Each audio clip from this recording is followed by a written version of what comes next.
Chapter 11-17. Sixth Young Master, can we touch it? Commander Leng Si Ling De Chong asked excitedly and nervously. As the commander in charge of the firearms division, he had a natural affinity for firearms.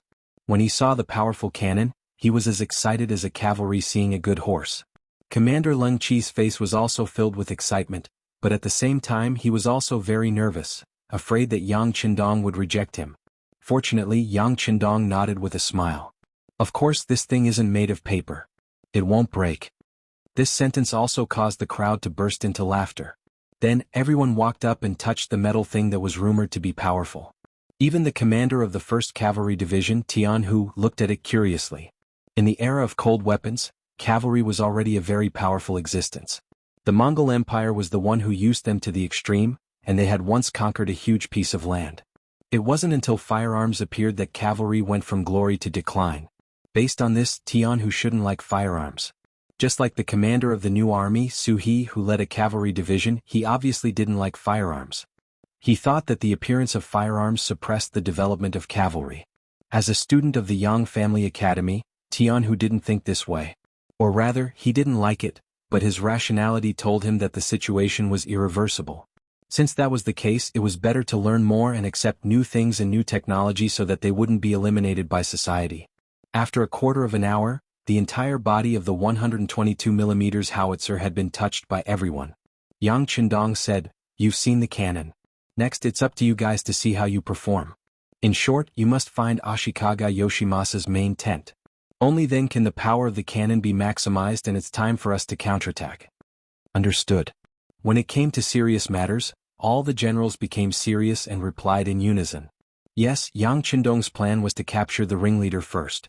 As long as they could bombard Ashikaga Yoshimasa without a leader, the next battle would be easy. Speaking of which, this wasn't the first time Ashikaga Yoshimasa was threatened by cannons.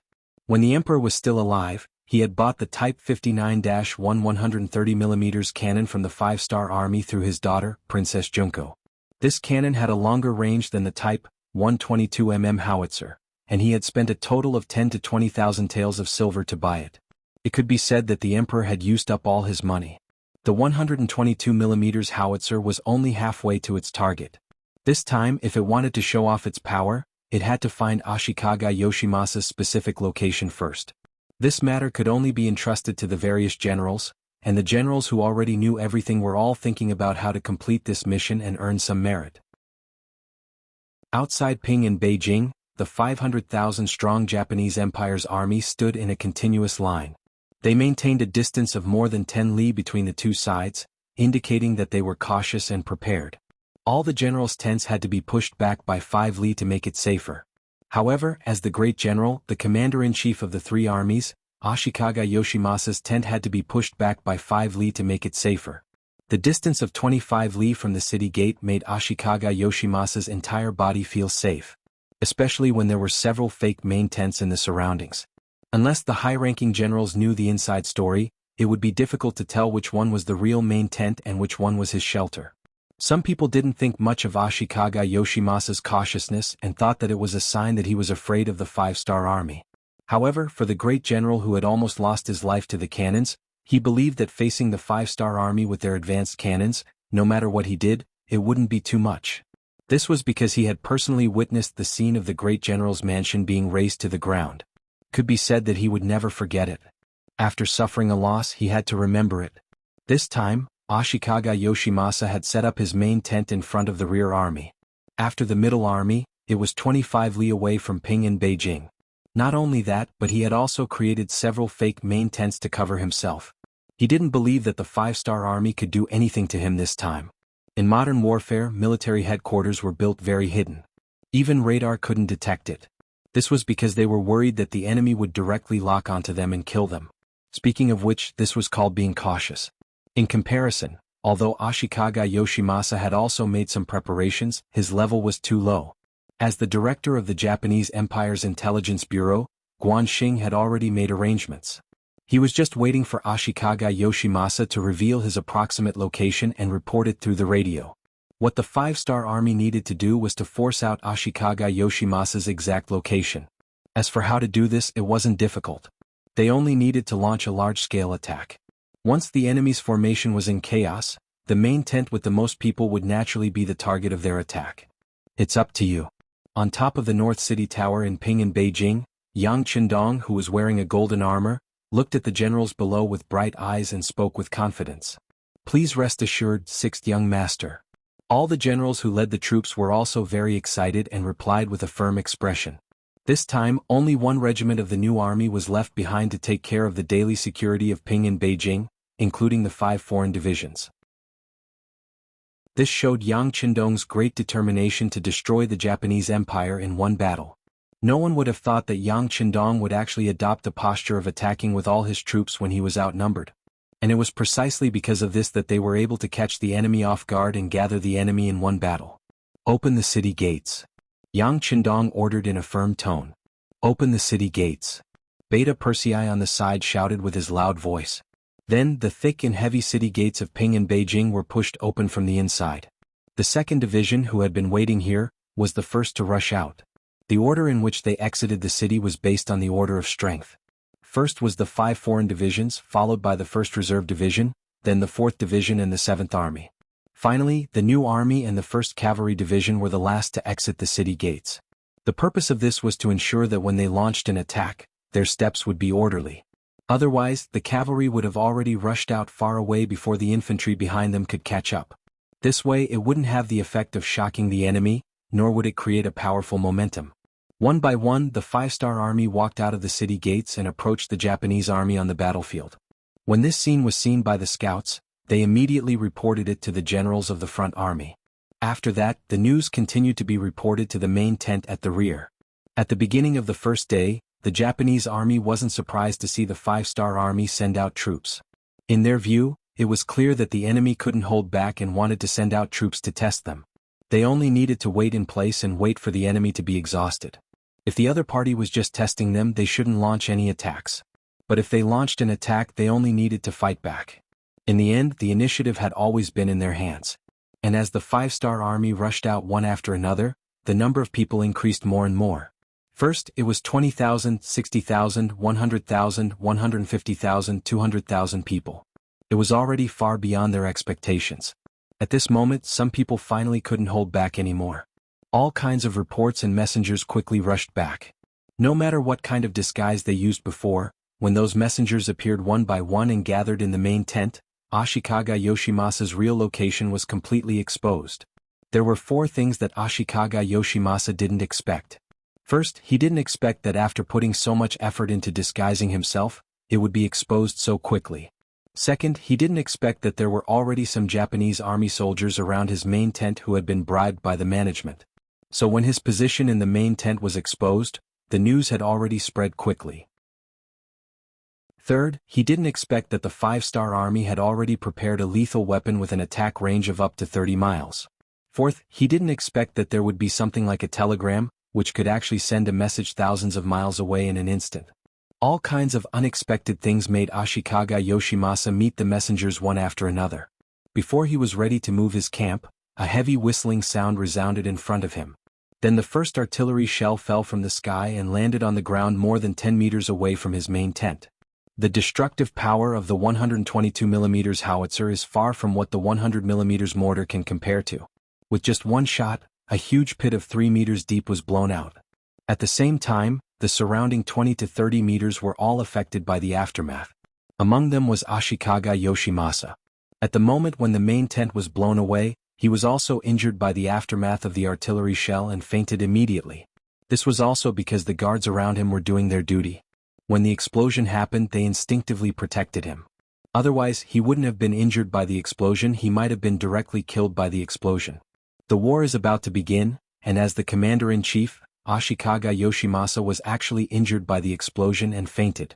It suddenly gave people a feeling that they were a group of dragons without a leader. The ones who suffered the most were the scouts sent by the various armies who were waiting for orders.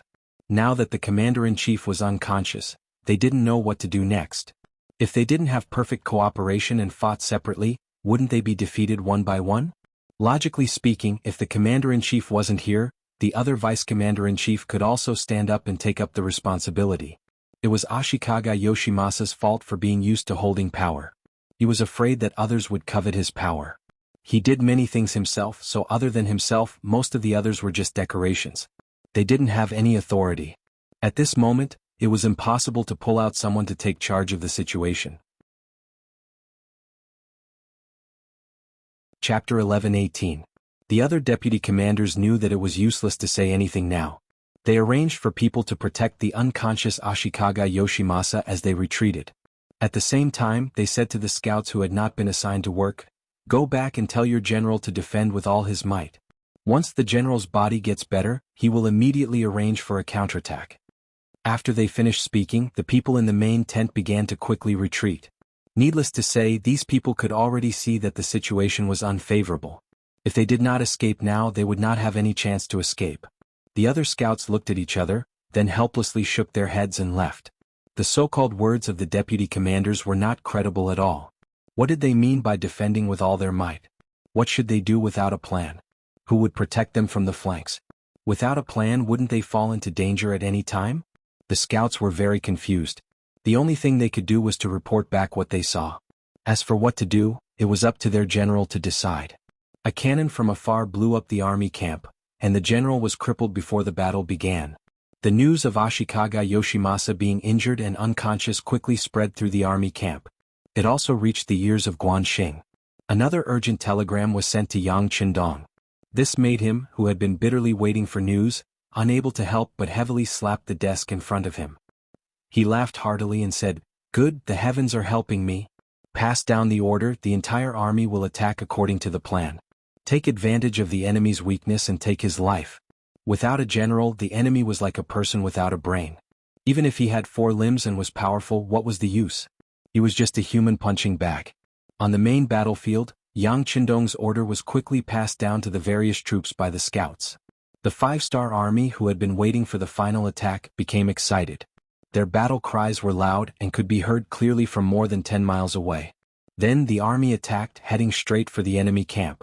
Back to the Japanese army, the news of Ashikaga Yoshimasa being knocked unconscious had already spread.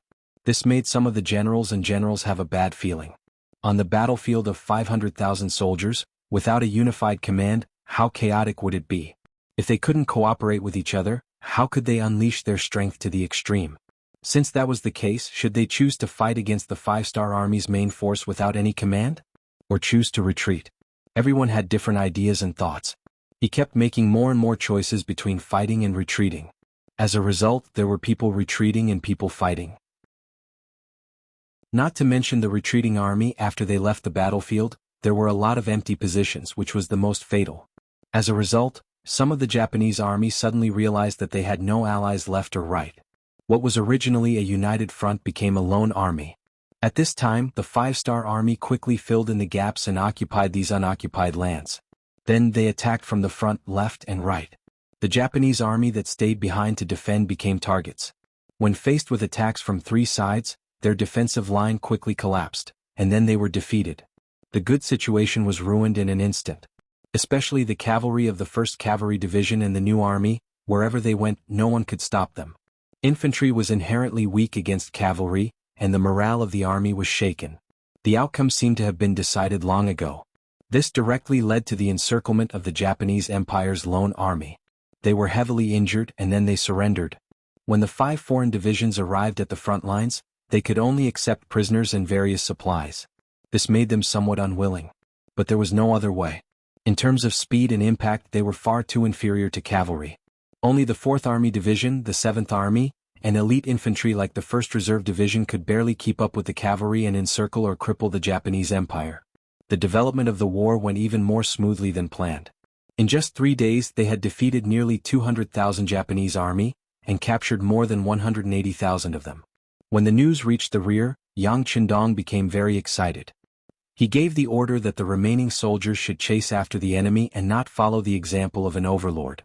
The progress of the war was so smooth that it was impossible for the 5 foreign divisions to complete the task of cleaning up the battlefield and seizing supplies.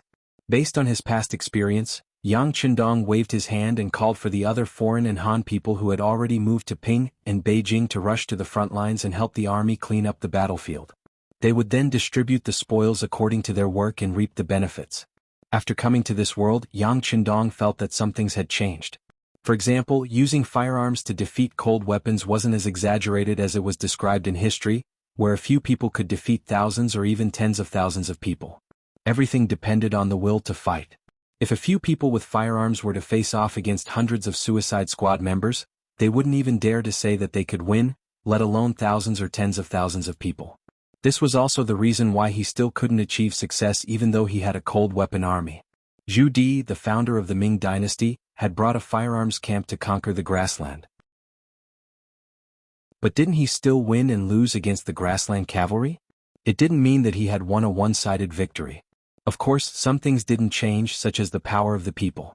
Everything had been proven when the dynasty of Phnom Penh was destroyed.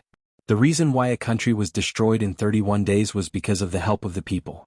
Now he wanted to copy the path of success and borrow the help of the foreign people in Ping and Beijing. Yang Qindong, who had always advocated for the unity of the army and the people, gave his orders. While it was hard to say whether the local aborigines would agree, but a portion of the Hans who had migrated from other races would respond enthusiastically. Some of them were even experienced enough to drive their own carriages out of the city in order to help the army transport more supplies. When tens of thousands of people entered the battlefield, and the number was still increasing, the pressure on the 5 foreign divisions was suddenly reduced. They could finally keep up with the pace of the other main forces. The follow-up forces followed.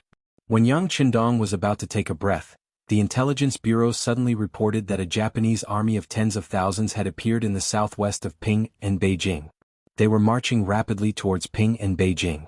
The leader was the first general under Ashikaga Yoshimasa, Maori regularization.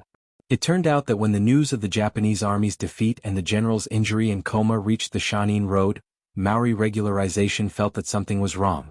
After thinking about it, he decided to take advantage of the fact that Ping and Beijing's military strength was empty to seize the place. In this way, it would be equivalent to cutting off the 5-star army's path of retreat. Perhaps it would be able to reverse the entire situation. With this idea in mind, Maori regularization left behind the main forces to continue crushing Sensei Naganabu, while he brought 20,000 soldiers and rushed towards Ping and Beijing. He wanted to take the Japanese Empire by surprise and reverse the situation. He wanted to be the hero of the Japanese Empire. 20,000? When he heard this result, Yang Qindong's eyes flashed with a trace of worry. At this time, the main forces of the 5-star army were constantly chasing after the Japanese Empire's army and inflicting heavy losses on them. If he wanted to call them back, it wouldn't be possible in a short period of time. On the contrary, it might cause an accident to the originally victorious situation.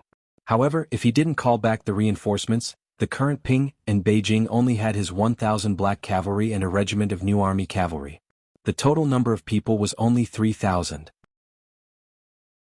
Considering that the security of the city couldn't be left unguarded, especially since most of the foreign races had already left the city and most of the Japanese Empire's natives were in the city, it was even more important to leave some defensive forces behind. Then let's fight. Yang Qindong quickly made a decision. He was determined to bring the 1,000 black cavalry and create another miracle. The black cavalry was Yang Qindong's ultimate bodyguard. Logically speaking, they should be the safest. However, on the battlefield they had repeatedly become firefighters. Whenever there was danger they would rush there. Who knew how many times they had played the role of a hero who won against a large number of enemies? This time they had no choice but to go into battle and fight against a large number of enemies.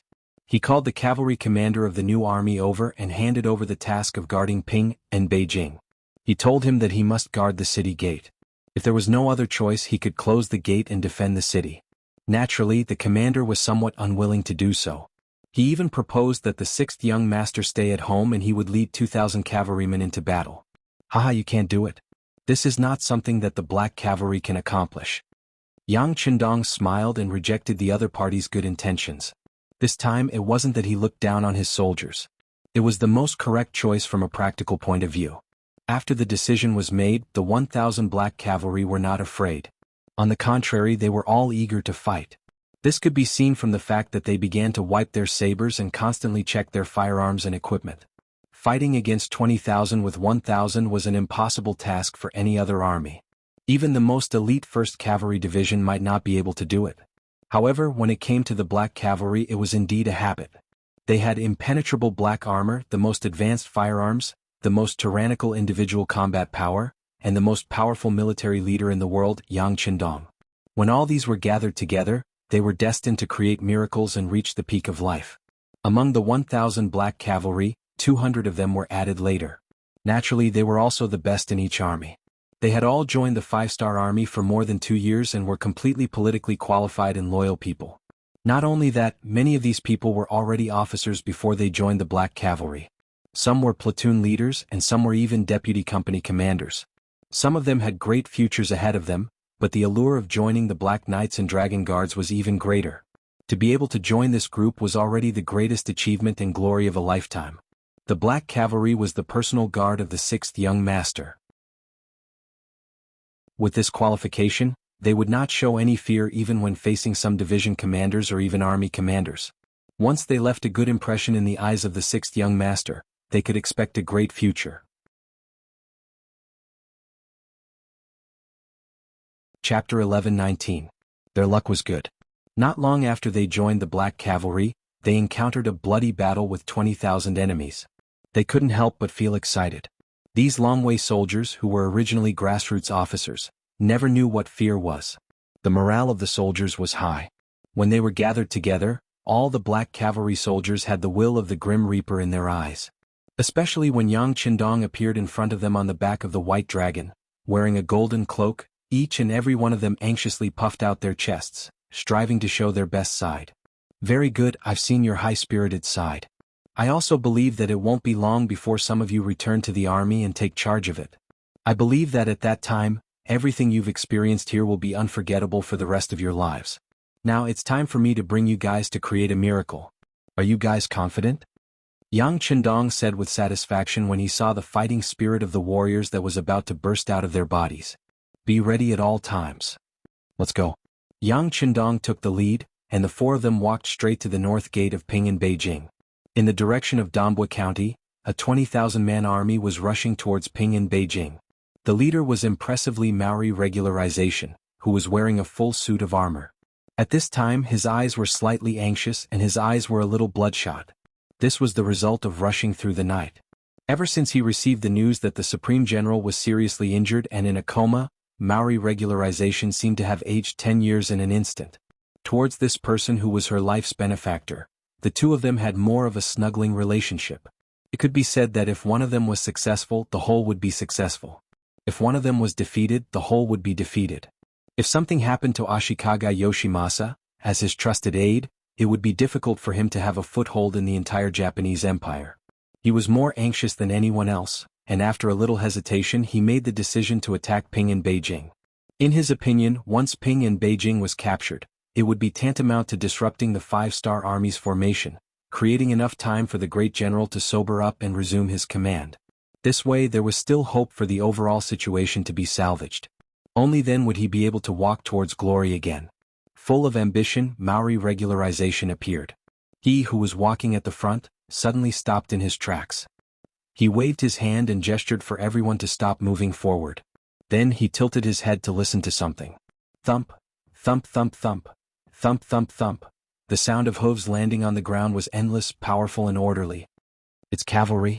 The experienced Maori Regularization immediately voiced out his judgment. After he shouted, 2 groups of Japanese army soldiers came out from behind him. One of them held an iron shield, while the other held a strong bow. This was a well-trained army, and it was also what the Maori Regularization relied on to conquer the world over the years. It was unknown how many times they had turned defeat into victory and how many contributions they had made. But now they had finally met their match. The shield-bearers were in front, while the archers were behind, forming a human wall. Just as all of this was done, rows of black armored cavalry appeared in his line of sight. The cavalry only revealed their noses and eyes. From afar they gave off a gloomy and cold murderous aura. The bright red 5-star flag fluttered in the wind. It was so eye-catching that the Maori Regularization couldn't help but slightly squint his eyes. He had already expected it to be the 5-star army cavalry, but the appearance of the enemy still gave him a fright. With his many years of combat experience, he had a feeling that although the cavalry wasn't large in number, their combat strength wouldn't be too weak. Looking around, the originally nervous Maori Regularization couldn't help but let out a sigh of relief. It wasn't for anything else, but because he realized that the cavalry wasn't large in number. There were only about 1,000 of them, which gave him a sense of relief. So what if the 5-star army was powerful? So what if the cavalry was good at fighting? In the end, there were only 1,000 of them. 20,000 against 1,000, he was still full of confidence. Archers, prepare to attack from afar. Spearmen, prepare to engage the enemy in close combat. Shield-bearers, support each other. As long as we can block their first wave of attack, victory will be ours. Maori regularization shouted loudly to reassure the soldiers. This was a normal tactic used to deal with cavalry. The other side only had 1,000 people. In Maori regularization's view, it wouldn't be difficult to stop them. If you don't understand your opponent, you will never know how powerful they are. The next scene showed the importance of knowing your enemy. Just when the Japanese army had finished their defense and looked down on the 1,000 cavalry in front of them, the black cavalry made their move. When they were 300 meters away, the first guard captain, Chio-V, who was at the front, took out a Type 95 pistol from his back. He then opened the safety and loaded the gun. All of this was done in an instant. The 400 soldiers beside him were doing the same thing. They didn't know how many times they had trained like this. For some people, it was already integrated into their lives. They could do it even with their eyes closed. The 400 Type 95 pistols were ready to fire. With the first gunshot from Cho-Woo's hand, they started to sweep the area and start the massacre mode. Shooting while on a horse, due to the unstable state of the body and the recoil of the gun, it would often cause the muzzle to deviate. Then it would cause the bullets to run out. All of these could be made up for through continuous training. Not to mention the Japanese army on the other side had already gathered together. As long as the general direction was not wrong, one shot could always hurt some people. Under the next 100 spears, this result was fully confirmed. Da-da-da. Da-da-da. Under the sound of gunfire, bullets whizzed out and flew horizontally, landing in the camp of the opposite Japanese army. The defenseless Japanese soldiers fell one by one, and blood splattered one after another. The more bullets flew out, the more concentrated the gunfire became. This meant that more and more Japanese army soldiers were killed. Due to the density of the bullets, the Japanese army's battle formation first had individual soldiers fall to the ground after being hit. Then, like a contagious disease, a large area began to collapse. This was especially true for the Japanese army, who had exposed themselves and were ready to attack with bows and arrows. They became living targets and became the first targets to bear the brunt of the firepower. Gunshots came one after another. In the short distance of 300 meters, the black cavalry soldiers changed at least one magazine, and at most 2 magazines. Bullets flew out like a dense rain, and the enemy's front door was wide open. The archers and lancers were in a mess. 2nd Battalion, move out with me. Dao Xiao, who had been waiting for an opportunity at the side, saw that the opportunity had arrived. He shouted and increased his pace as he charged forward. The reason why cavalry was so terrifying was because of their speed and power. When a man borrowed the power of a horse, he could easily unleash a strength that was several times greater than his own. This allowed him to be invincible. When a man borrowed the power of a horse, he could easily open up a path where there was no one. He could also kill the infantrymen like they were weeds. When the black cavalry unleashed these two advantages to the extreme, the Japanese army's infantrymen would collapse and fall into chaos. Compared to Chio-V's 1st Battalion, Dao Zhao's 2nd Battalion was more focused on attacking with momentum. Perhaps in terms of lethality, the cavalry sword was not as good as the 95 style. However, in terms of deterrence, the latter was much stronger. When the 400 black cavalry suddenly appeared in front of them, their war horses leaped onto the heads of the shield-wielding Japanese army. Their swords flashed and landed on the heads of the shield-wielding Japanese army soldiers. As the swords flashed, the heads of the soldiers, who still had their eyes wide open, flew into the air. When the war horses' hooves landed on the ground, the heads that had been separated from their bodies slowly fell to the ground. The smell of blood filled the air. Kill? Seeing that the 1st and 2nd Battalions had succeeded, Yang Qindong, who was wearing a golden cape, shouted. He led the remaining 200 black cavalry as the last remaining force and charged forward. At the same time, they were also the last straw that broke the camel's back. The sound of gunfire was still ringing out, but the swords had already arrived in front of them. At the same time, the black cavalry continued to approach them with their 7-star crossbows. They attacked again and again, catching the Japanese army off guard. They caught the Japanese army off guard and made the Japanese army dizzy.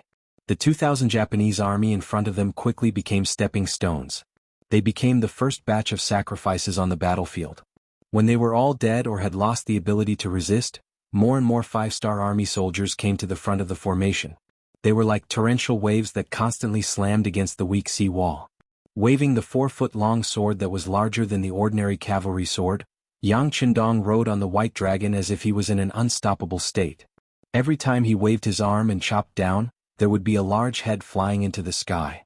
Every time the sharp cavalry sword fell and was raised, there would be streaks of blood flying everywhere on the battlefield. Under the leadership of Yang Qindong, with him as an example, the other black cavalry relied on their impenetrable armor to kill the enemy. They didn't care about defense at all. At this moment, their powerful lethality was displayed incisively and vividly. Finally, under the continuous slamming, the sea wall began to show signs of collapsing. When the moment came, the 20,000 Japanese army was shocked by the power of the black cavalry. Some of them began to turn around and run out of fear. No one didn't cherish their life. After all, it was only once. Under the premise of not having faith, high positions and generous salaries were just flowers in the water. They couldn't be touched or touched. How could they be more important than their own lives? Come back, come back. When he saw more and more soldiers turn around and run away, the front line began to weaken, and then became a defeated army without any fighting power. Maori regularization shouted from the bottom of his heart. At this moment, although his voice was loud, it wasn't enough to call back the people's hearts. At this moment, the general's shout was just a catalyst that increased the speed of the soldiers' escape. It was as if everyone was afraid of being caught by the general and killed for the crime of desertion. All they did was run faster.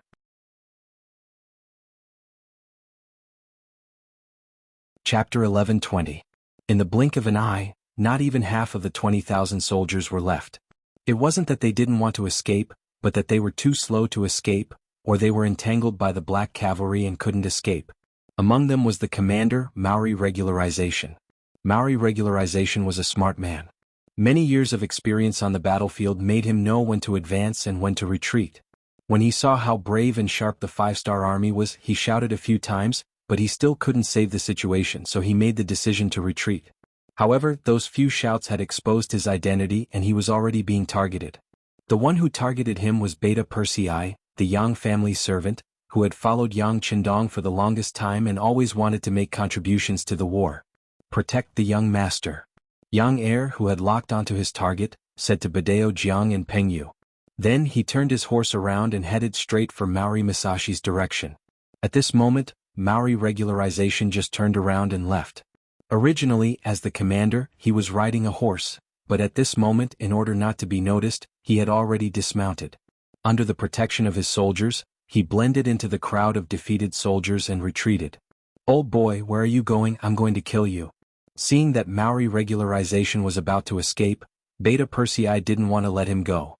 His naturally loud voice was not inferior to Zhang Yida's voice on the Dangyang Bridge. After this roar, many of the Japanese army in front of him were frightened. This kind of momentum made many Japanese army directly throw down their weapons and kneel on the ground. Although there was only one black cavalry in front of them, many people still gave up the idea of resisting. "Get out of my way." Beta Persei, who didn't put those small fries in his eyes at all, roared again. Then he spurred his horse forward and jumped several times. Once he even rushed over the head of a kneeling Japanese army soldier. The soldier was so scared that he closed his eyes and fainted on the ground.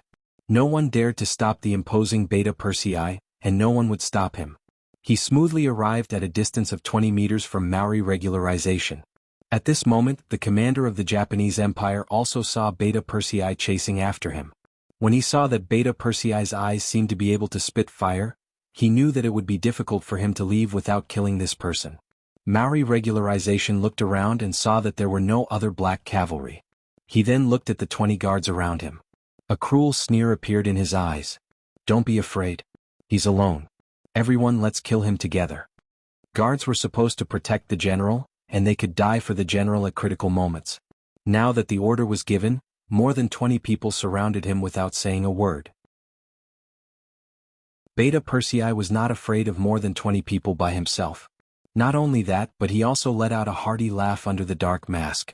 Good, come on, let me kill to my heart's content, ha." Amidst the laughter, Beta Persei moved. The saber in his hand suddenly slashed out and landed on a nearby Japanese army guard, colliding with the saber that was about to be raised. They were both using sabers, but one side's strength was too great. When the two sides collided, the direct impact was that the saber was shattered. Then, Beta Persei's saber fell directly on the guard's chest, revealing a huge wound that was so deep that bones could be seen. With a slight force, the saber was pulled back and Beta Persei continued to slash. At this moment, the sweat on the training ground was not in vain. During the training he slashed 1,000 times a day, so every time he swung the saber, it was out of instinct. And every time he swung the saber, it would often bring about a spray of blood. At this moment, Beta Persei transformed into a god of death. Wherever he passed there were corpses everywhere. This scene also scared the Maori regularization. Seeing that the number of soldiers around him was getting fewer and fewer, and there were less than 5 of them, he disappointedly turned around and fled again. "Where do you think you're going?" Seeing that the target he had painstakingly locked onto was about to escape, Beta Persei was not willing to give up and wanted to give chase. But the 5 guards surrounded him, and it seemed that they were going to risk their lives to stop him here. "Ah!" The shouting Beta Persei was angry. With a loud roar, he suddenly jumped off his horse, rolled on the ground, raised his saber and cut off the legs of a guard, causing him to fall to the ground with a wail. Beta Persei, who had dismounted, was more agile. His saber was always slashing at a very tricky angle, which was not proportional to his tall figure. It was hard to believe that this was done by this person. Others could not believe it, and it gave Beta Persei a surprise advantage. In just a few seconds the other 4 guards were all dead. At this moment, because Beta Persei had killed too many people, his black armor had long been dyed blood red. Jumping on his horse, Beta Persei once again chased after Maori regularization, who had run 100 meters away. Taking advantage of the time on his horse, he constantly adjusted his breathing to kill his final target in the most perfect state. To be able to follow by Yang Qindong's side, he had naturally learned many things. In addition, his own strength was already not bad. If he were to meet Maori Masanori head-on, he had 100% confidence that he would be able to take him down. He would not even need 3 moves. Strong people have confidence, but there are many things that you can't do well just because you are strong. If that's the case, then wouldn't the world always be dominated by the strong, and the weak have no way out? Just like now, although Beta Persei had enough confidence, Maori regularization was not to be trifled with. He had been a general for so many years, and he had always been valued by the Supreme General Ashikaga Yoshimasa, so he was always in the center of power, so he had never been short of money, and there was indeed a group of loyal soldiers around him. Just like just now, the 5 people's fierce resistance was enough to explain everything. And just after Beta Persei killed 5 people, before he could catch his breath, nearly 10 more Japanese army soldiers rushed from a distance and surrounded him. All of them were prepared to die, in order to create an opportunity for their General Maori regularization to escape. People say that even Qin Hui has 3 good friends, and it's true. After all, the Japanese army had the advantage in strength, and even if the Longwei soldiers were brave, it was impossible to kill all the Japanese soldiers in a short time.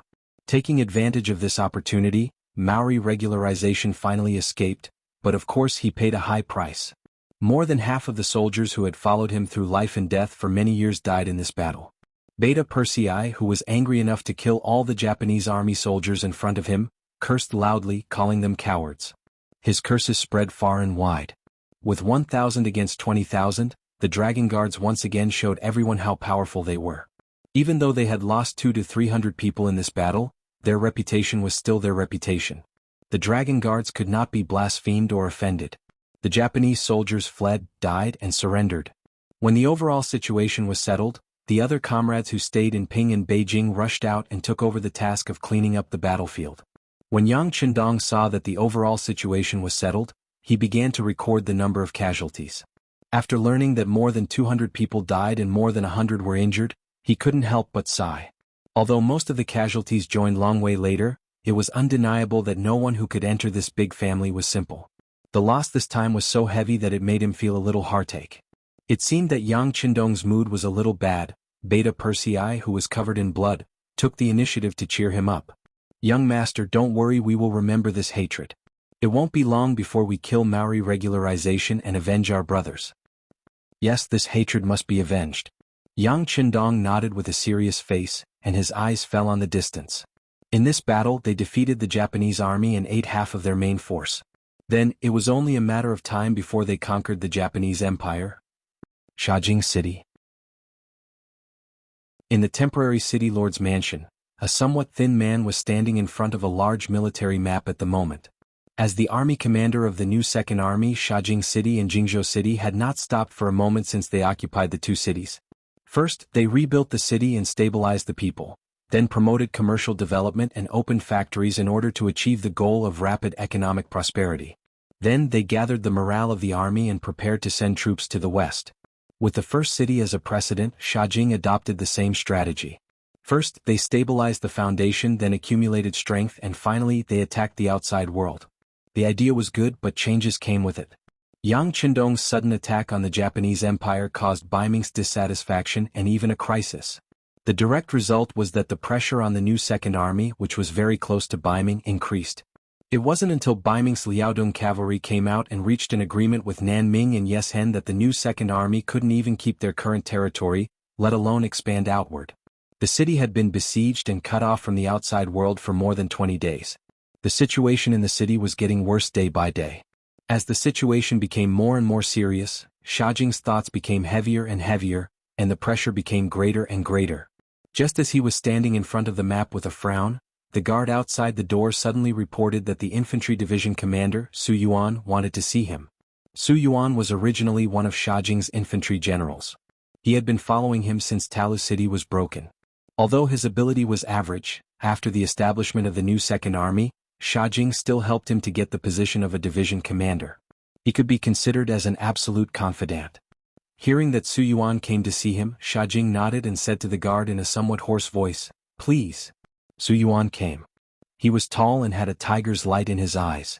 His cheekbones were somewhat wide and he had a standard Mongolian face. When he entered the hall, a rumbling voice came from his mouth. "Military commander, I heard that you haven't eaten for a day. This won't do." Haha.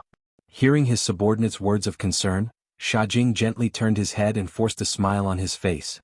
Then he said in a similarly concerned tone, "Mr. Su, you also have to eat on time. Look at you, you've lost weight again."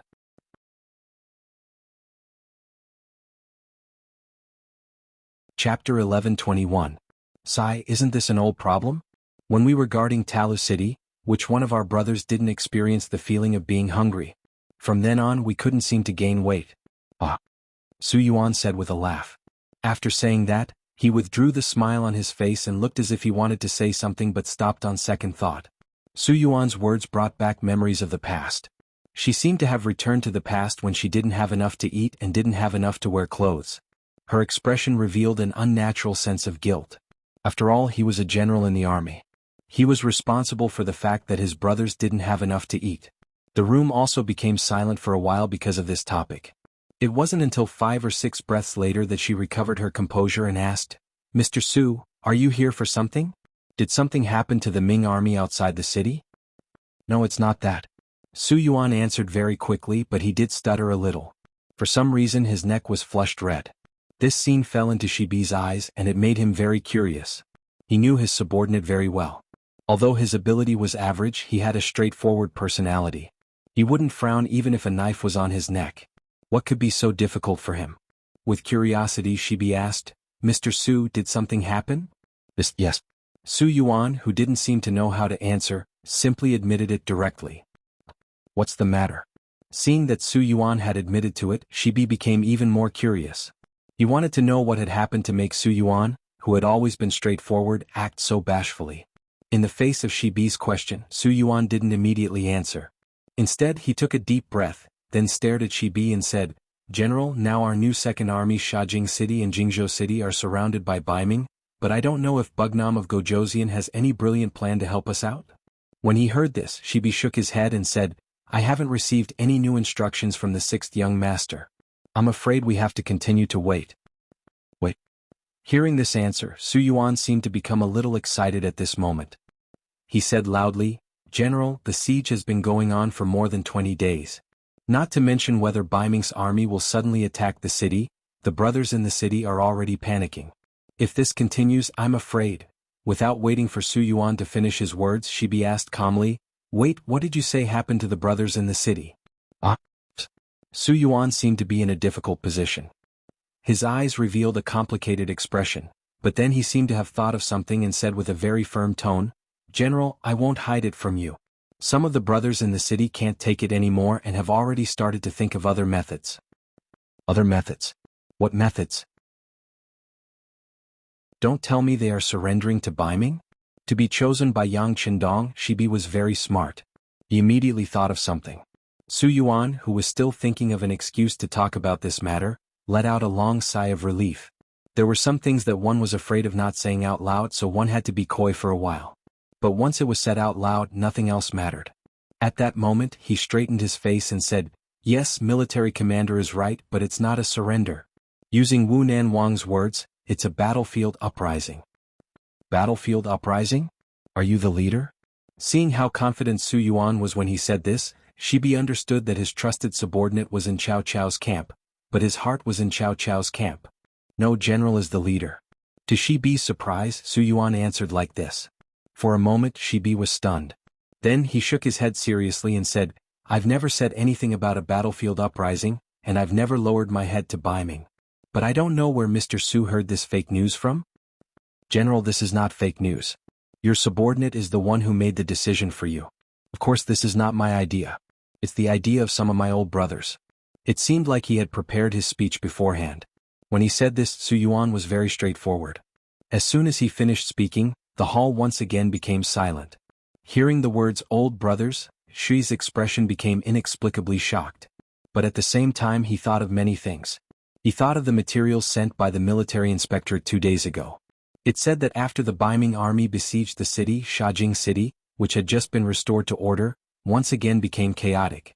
After the investigation by the inspectorate, the final target was the general's old brothers. They were the Mongolian veterans who had guarded Talu City together. It was because the matter involved these old veterans that the inspectorate did not make the decision to arrest them. Instead, they reported it to the general and asked him to make a decision. For the sake of their friendship as old brothers, for the first time, Bear Heart used public resources for personal gain to suppress the matter. Originally, he wanted to wait until the situation was less tense before he talked to his old brothers. But he didn't expect that they would take the initiative to look for him first. Naturally, the shock in his heart wasn't small, but he still couldn't understand why when they were defending Talu City, they didn't even have food to eat, but they still held on. Now that they hadn't reached that point, why were they thinking of surrendering? Confused, he looked at Su Yuan and asked, "Why?" "General, our brothers are really afraid of living a hard life again. In the past few years, everyone's life has become better. They have found wives and some have even married several. Now we are not alone like before. Everyone has too many scruples." When he answered this question, Su Yuan's eyes were a bit red. It seemed that he was not very willing. Shibi did not look at Su Yuan. Instead, he kept muttering, "Life is better, so we can't suffer anymore, right? Haha, it is really easy to go from frugality to extravagance, but difficult to go from extravagance to frugality." People were often like this. When they had nothing, they would go all out. Even if there was only a 1% chance, they would still dare to fight. On the other hand, when they had everything, they would not dare to take risks. Even if there was a 70% to 80% chance of success, they would still think twice. This was the case. His old brothers, who did not know what death was, were afraid of death. This was something that Shibi did not expect. Shibi lowered his head and pondered. His eyes were a bit red. He was really sad and disappointed. He did not expect that when he was in danger, the first to act was not someone else, but his most trusted old brothers. It was really difficult to judge a person's heart from his face. However, after a moment of silence, Shibi raised his head. When he looked at Su Yuan again, his expression was a lot more serious. "Old brothers, is this what you all mean? Have you thought about whether Baiming will accept your surrender? What's the benefit of doing so?" "General, the Baiming army said that as long as we surrender, everything will be fine. It is not impossible for our brothers to be promoted." Su Yuan quickly gave an answer to this question. It was precisely this answer that caused a glint of surprise to flash across Shi Baoer's face. He finally understood that Su Yuan had not come here casually. Instead, he already had a plan. Rather than saying that he wanted to discuss with him, it was more accurate to say that he had come to inform him. Then there was another problem. How did they know the Baiming army's attitude towards him?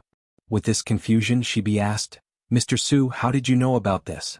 I remember that the city gate has been closed for more than 20 days. Logically speaking, we should not be able to get in touch with the outside world. My old brothers deliberately let us go when they were guarding the city gate. Oh, by the way, there is a Baiming merchant in the city called Rongshao. General, you should remember him. He is the middleman between us and Baiming. As if he knew that it was wrong for him to not follow military discipline, Su Yuan only said this sentence once and emphasized Rong Xiao. Rong Xiao. Hearing this name, Shibi nodded. I know this person. Since the new Second Army occupied Shajing City, many Baiming merchants appeared here. Among them, Rong Xiao was the most famous one. It was because his business was very big and he was very rich. It was said that he had a lot of connections in the Baiming army. Now it seemed that he was clearly a spy sent by them. Hearing that Shibi knew who Rong Xiao was, Su Yuan immediately said, yes, that's him. He was the first one who privately told his subordinates about the Baiming army's attitude towards us. What's your attitude? The sixth young master treated you well. Now that you are a division chief, are you still not satisfied? Shibi said this with a somewhat angry and even a little harsh tone when it came to the issue of attitude. When talking about this matter, Su Yuan obviously became more confident. Yes, I'm a division commander now, but this division commander position was only obtained through a request from a military commander. The new Second Army has 4 divisions in total. 3 of them are cavalry divisions. We are the only infantry division. Does this count as attaching importance to us? Ha ha ha ha. Hearing this answer, Shibi suddenly laughed a few times. At the same time she asked, Su Yuan, oh Su Yuan, it seems that you are still blaming the 6th young master for not being a cavalry division chief. Of course I blame him. We are a strong army galloping on the grasslands. Here, only cavalry can display its advantage. What's the matter with an infantry division? Does this count as attaching importance to us? When talking about this matter, Su Yuan's face was full of anger. Su Yuan was venting the anger in his heart. How could she not feel heartache? When the new Second Army was first established, he took the initiative to ask Yang Qindong to send a few fierce generals to him. Otherwise he was really worried about the army's fighting strength. Because of this, Yang Qindong immediately agreed. The 3 cavalry division chiefs were all personally arranged by him, and they were all brave and resourceful people. As for the reason why Su Yuan was assigned to be the infantry division commander, it was actually because of his own selfishness. After all, there weren't many of his old brothers left. Relatively speaking, the infantry division was safer, which was why he made these arrangements.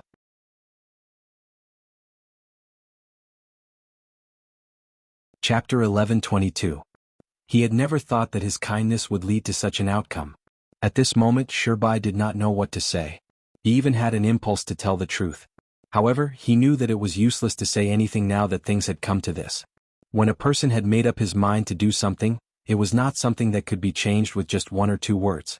More importantly, no matter what, Su Yuan had betrayed the 6th young master by saying these words. Such a person's loyalty was no longer there. Even if he was kept, he would not be of much use. He felt sad for Su Yuan's future, but Shibai did not show it on his face. He was thinking about another problem, and that was whether he could use this matter to do something. He had been thinking of a way in front of the map, and now the opportunity had appeared. Mr. Su, this is a serious matter. I need to think about it. Also, I want to see Rong Xiao. There are some things that you can't say. I want to hear him talk about it face to face. The things that happened in Shajing City were still known to a small number of people. However, Yang Qindong was among this small number of people. 2 telegrams were sent to him one after another, and they both talked about this matter. The difference was that one was to complain, and the other was to propose a solution. The one who complained was the CIA of the intelligence department. This intelligence department was started by the 7th Madam, Su Maner. After continuous development, it had already begun to develop into both the military and the political. Just like the old brothers that Su Yuan mentioned, some of them married women who were peripheral members of the CIA. Most of these people came from poor backgrounds and some even had a terrible past. They were rescued by the CIA, trained, and sent to different places. Their identities were quite confidential, and they had no contact with each other. It was considered top secret. When these old buddies began to take action and often gathered together to discuss things, some of their actions were already in the sights of the CIA. However, these people did not care at all. With pillow talk from the wives, these people's secrets were quickly learned. Then, layer by layer, they were finally reported to Yang Qindong. The other telegram was from Sherbet himself. Inside, he explained in detail what had happened and added his own opinions at the end. The gist of it was that they were faking their surrender in exchange for more time. When the 2 telegrams were delivered to Yang Qindong, he was in the middle of making arrangements to march to the northern part of the Japanese Empire. The 2 telegrams flashed through Yang Qindong's mind. Yang Qindong put them aside and continued to plan the previous battle plan. Generals, Ashikaga Yoshimasa has yet to recover from his injuries, and he has less than 300,000 soldiers under his command. At this moment, we already have the advantage in terms of military strength. Next, it's time to use all our strength to destroy them and end the war with the Japanese Empire. As the sixth young master commands. All the generals spoke in unison. Then their gazes fell on the face of Yang Qindong, who was presiding over the military meeting. Clearly, everyone was waiting for the final military decision. Good. Seeing that everyone's morale was so high, Yang Qindong nodded heavily. After that, military orders were issued from his mouth, and the war with the Japanese Empire was one step closer. After the meeting was over, Yang Qindong instructed Beta Persei not to allow anyone to disturb him. He placed the 2 telegrams in front of him and read them seriously. It was said that a fortress was the easiest to be breached from the inside. Yang Qindong never denied this point. For this reason, he set up an inspection department in the military. There were political commissars in the cold front. There was also a political department at a higher level. There were also supervision departments and anti-corruption departments in local government affairs. These were to prevent any accidents from happening. And what should come would still come. Just like the anti-corruption in the future, there were endless waves of anti-corruption. Yang Qindong never thought that there would be no problems in his army and local government. That was something that even a saint could not do. After all, everyone had their own selfish motives. Otherwise, there would not be the saying that if one did not look out for himself, the heavens would take the hindmost. It could also be said that the matter of Su Yuan and the others had long been within Yang Qindong's expectations. It was just that he did not expect that the problem would appear in the new Second Army. Fortunately, Shibi did not let him down and did not betray him. This made Yang Qindong very gratified. He was sure that Shibi was not clear about the situation in the CIA. This made his approach even more commendable. Especially at the end of the telegram, Shibi pleaded for mercy for Su Yuan and the other old brothers. He only needed to beg for their lives. This showed his noble moral character. Sigh, the sky is going to rain and the mother is going to get married. The 5-star army does not lack people. Let them be. With a long sigh in his heart, Yang Qindong made the final decision. Then he waved his pen and sent a telegram back to Shibi, agreeing to all his actions.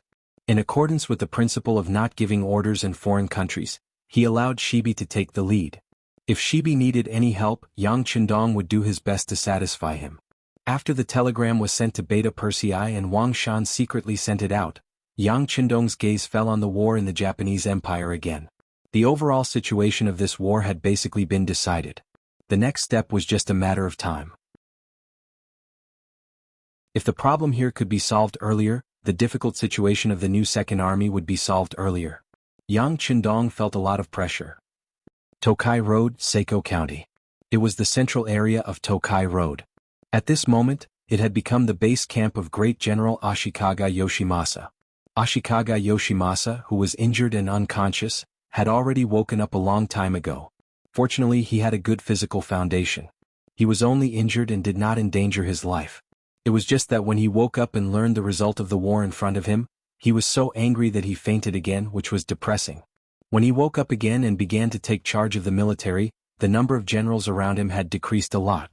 First, the sneak attack of the ninjas caused him to lose 20 capable confidants. Then, the defeat of the army outside Ping and Beijing caused him to lose half of his generals. Now, there were less than 20 people standing in the main tent, including General Maori Regularization, who gave up on attacking Shanin Road. At this point in the war, the high-spirited Ashikaga Yoshimasa had disappeared. In exchange, there was a somewhat decadent and spiritless great general. Everyone, let's talk about your opinions. After saying this, Ashikaga Yoshimasa slowly closed his eyes. At this moment he seemed to be a little tired. Even the great general was behaving like this, so the generals below him didn't know what to say. In the face of such a situation, it seemed that no matter what they said, it would be wrong. Among the generals, only Maori Regularization's eyes had a trace of light, as if he was thinking about something. When the tent fell into silence, he suddenly took a step forward. Great General, this subordinate has a plan that may be able to solve the current situation. At this time, if someone was willing to give advice, how could Ashikaga Yoshimasa refuse? Especially when this person was his confidant, Maori Regularization. He immediately sat up straight and asked, "What plan do you have? Let's hear it." Maori Regularization nodded heavily, then said in a neither fast nor slow voice. At present, the five-star army has indeed gained a lot of advantages. For the first time, their number of troops has exceeded ours. Our Japanese empire is in imminent danger. But if you think about it carefully, the situation is not so. In the end, the five-star army is just an armed force that is not willing to be recognized by Beiming. In fact, they have a lot of weaknesses. What they lack is a foundation. When these words were heard by everyone, many people felt their eyes light up. At this moment, Maori Regularization's voice continued. Although we seem to be weak, this is the entire Japanese empire. Now that we are fighting in our territory, we have the right time, the right place, and the right people. For a war like this, we can fight for years, decades, or even longer. But as the five-star army is an outsider, they are after all the invaders. Not to mention they have a powerful enemy like Beiming behind them. The so-called enemy of our enemy is our friend. We can take advantage of this. Correct. Hearing this, Ashikaga Yoshimasa finally said. Our Japanese empire was originally a vassal state of the Ming Dynasty. We are one of the non-conquering states. Not long ago we once again expressed our intention to submit to Beiming, and they also accepted us. At this moment we are in danger, so they must help. Great General's words are correct. Now we only need to ask Beiming for help, and even agree to let their troops enter our Japanese empire. In that case, the five-star army will be attacked from both sides, and the situation will be reversed. At that time, driving out the five-star army will not be a problem. Maori Regularization also nodded and said in agreement. Well said. Great General Ashikaga Yoshimasa's expression changed and he laughed. Once Beiming's army enters the Japanese empire, the five-star army will not have any advantage. And if they still don't retreat, they will have to face a double attack from Beiming and himself. In that case, it will be difficult for him to support the overall situation. More importantly, once Beiming and the five-star army start fighting, it will create a disaster for the Japanese empire. This will create enough time for the Japanese empire to strengthen itself. And all he needs to do is to pay the price of his dignity.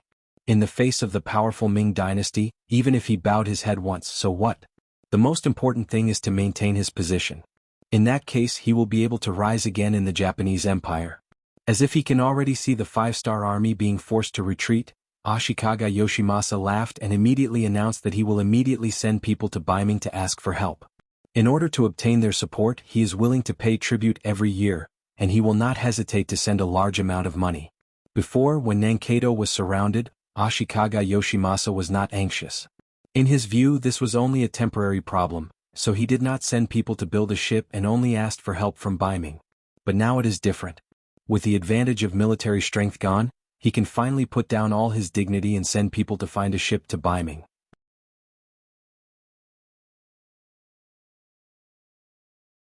Chapter 11:23. The Japanese Empire was an island country. Not to mention the military's warships, even the civilians' ships were innumerable. It was just finding some ships to send a message to Beiming. It wasn't a big deal.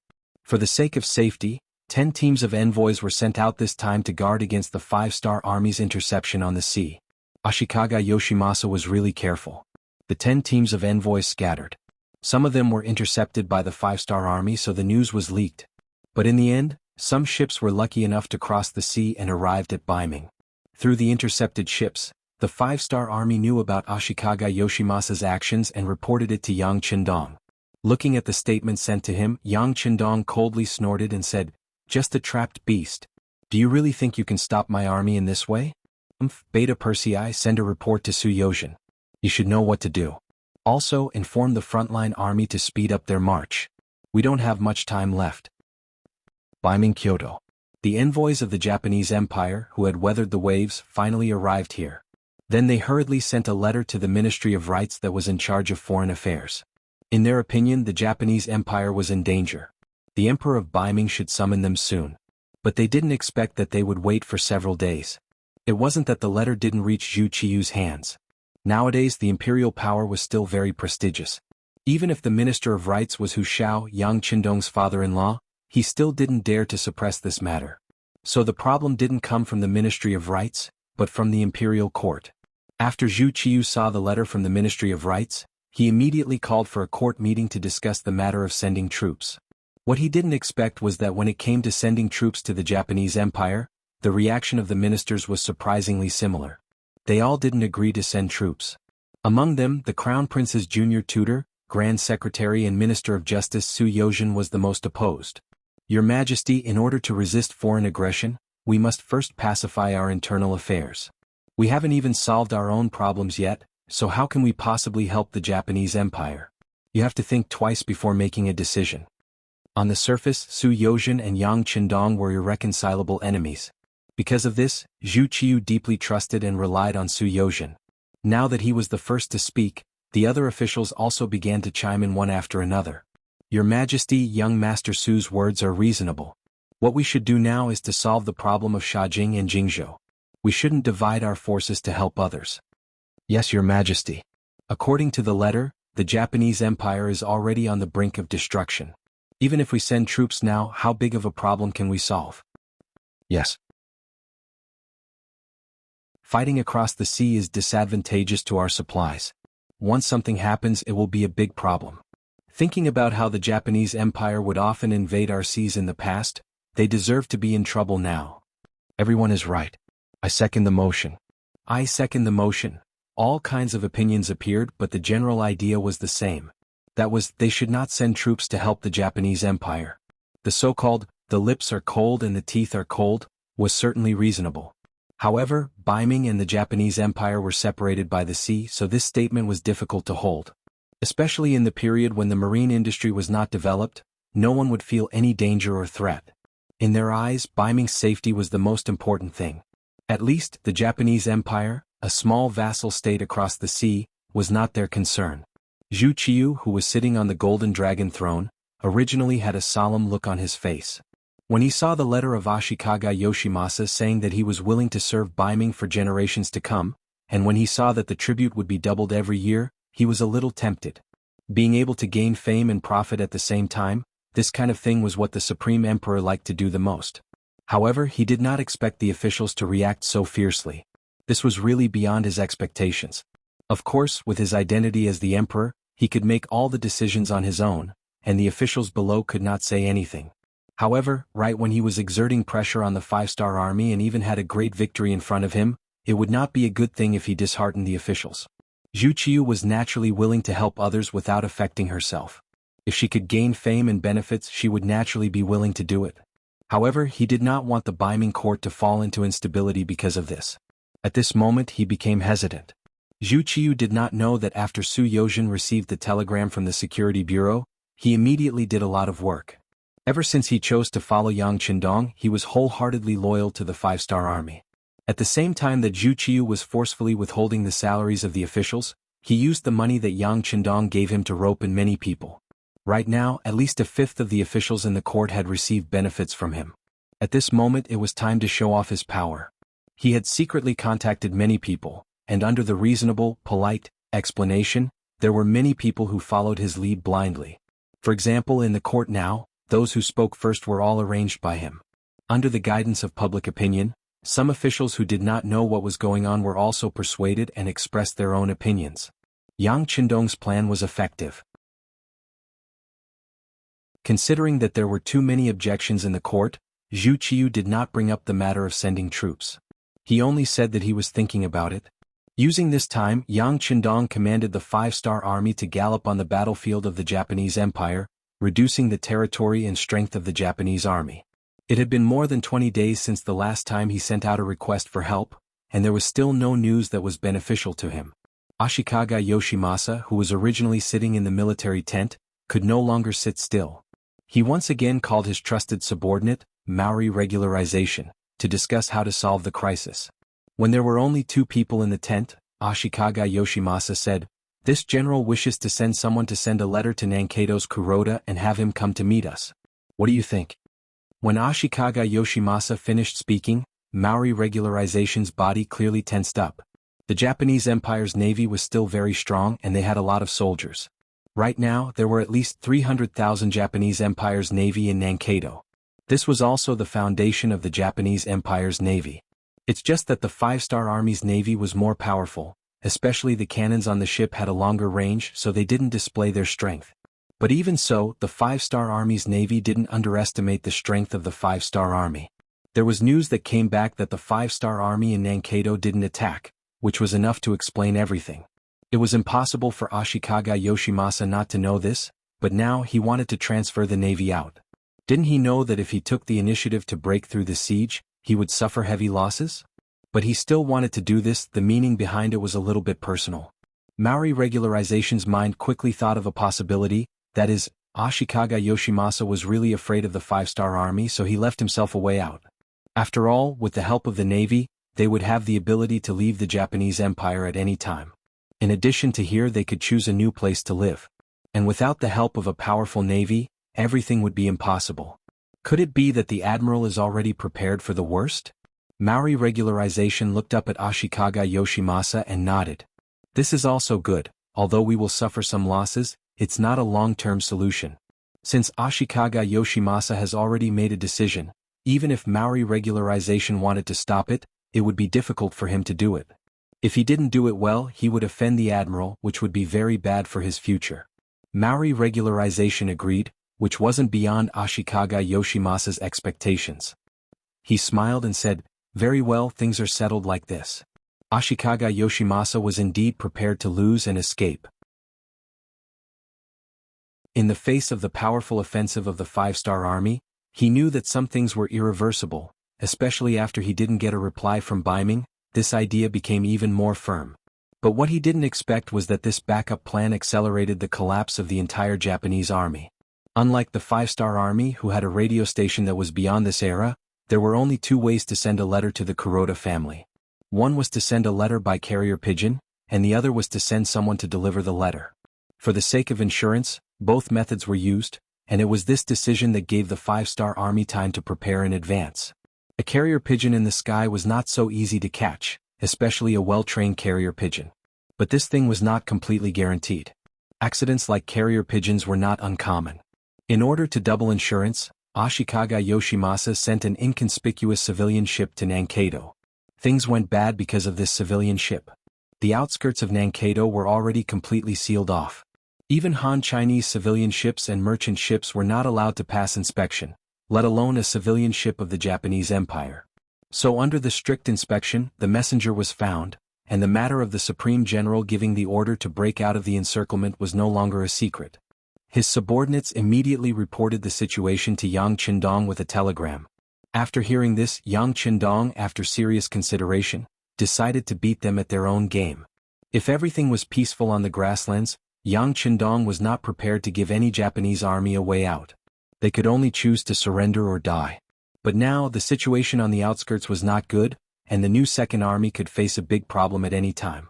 Time waited for no one, and the Japanese Empire's matter had to be solved quickly. Among them, the Japanese Naval Division was in existence that gave Yang Qindong a great headache. 300,000 soldiers, a great advantage in terms of numbers, plus the existence of small cannons, it would not be easy to bite this hard bone.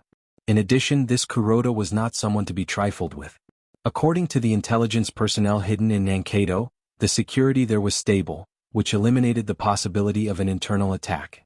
Yang Qindong was worried about how to deal with this group of Japanese army and how to occupy Nankado to solve his own problems. However, the Supreme General Ashikaga Yoshimasa's order made him see an opportunity.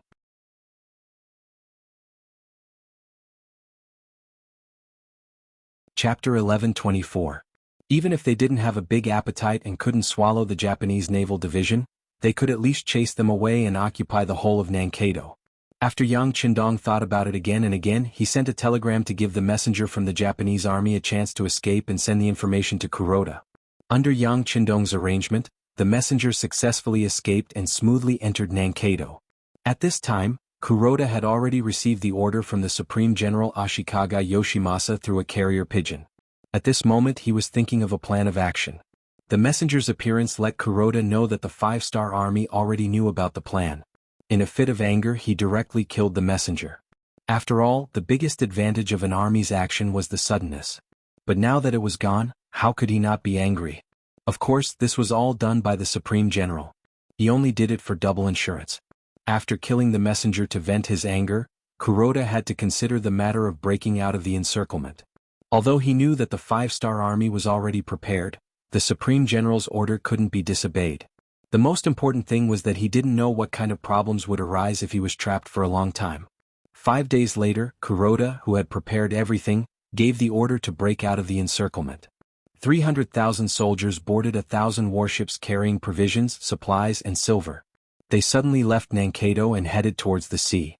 The ones responsible for stopping them were the elite High 4 Division and High 5 Division of the 5-Star Army. In addition, there were 30,000 soldiers from the Korean Navy.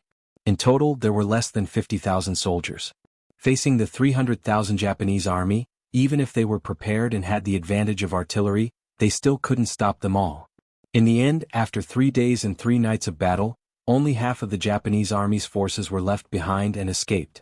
After that, the 2 division commanders sent a telegram to Yang Qindong to ask for forgiveness. However, Yang Qindong, who had already expected this result, didn't blame them.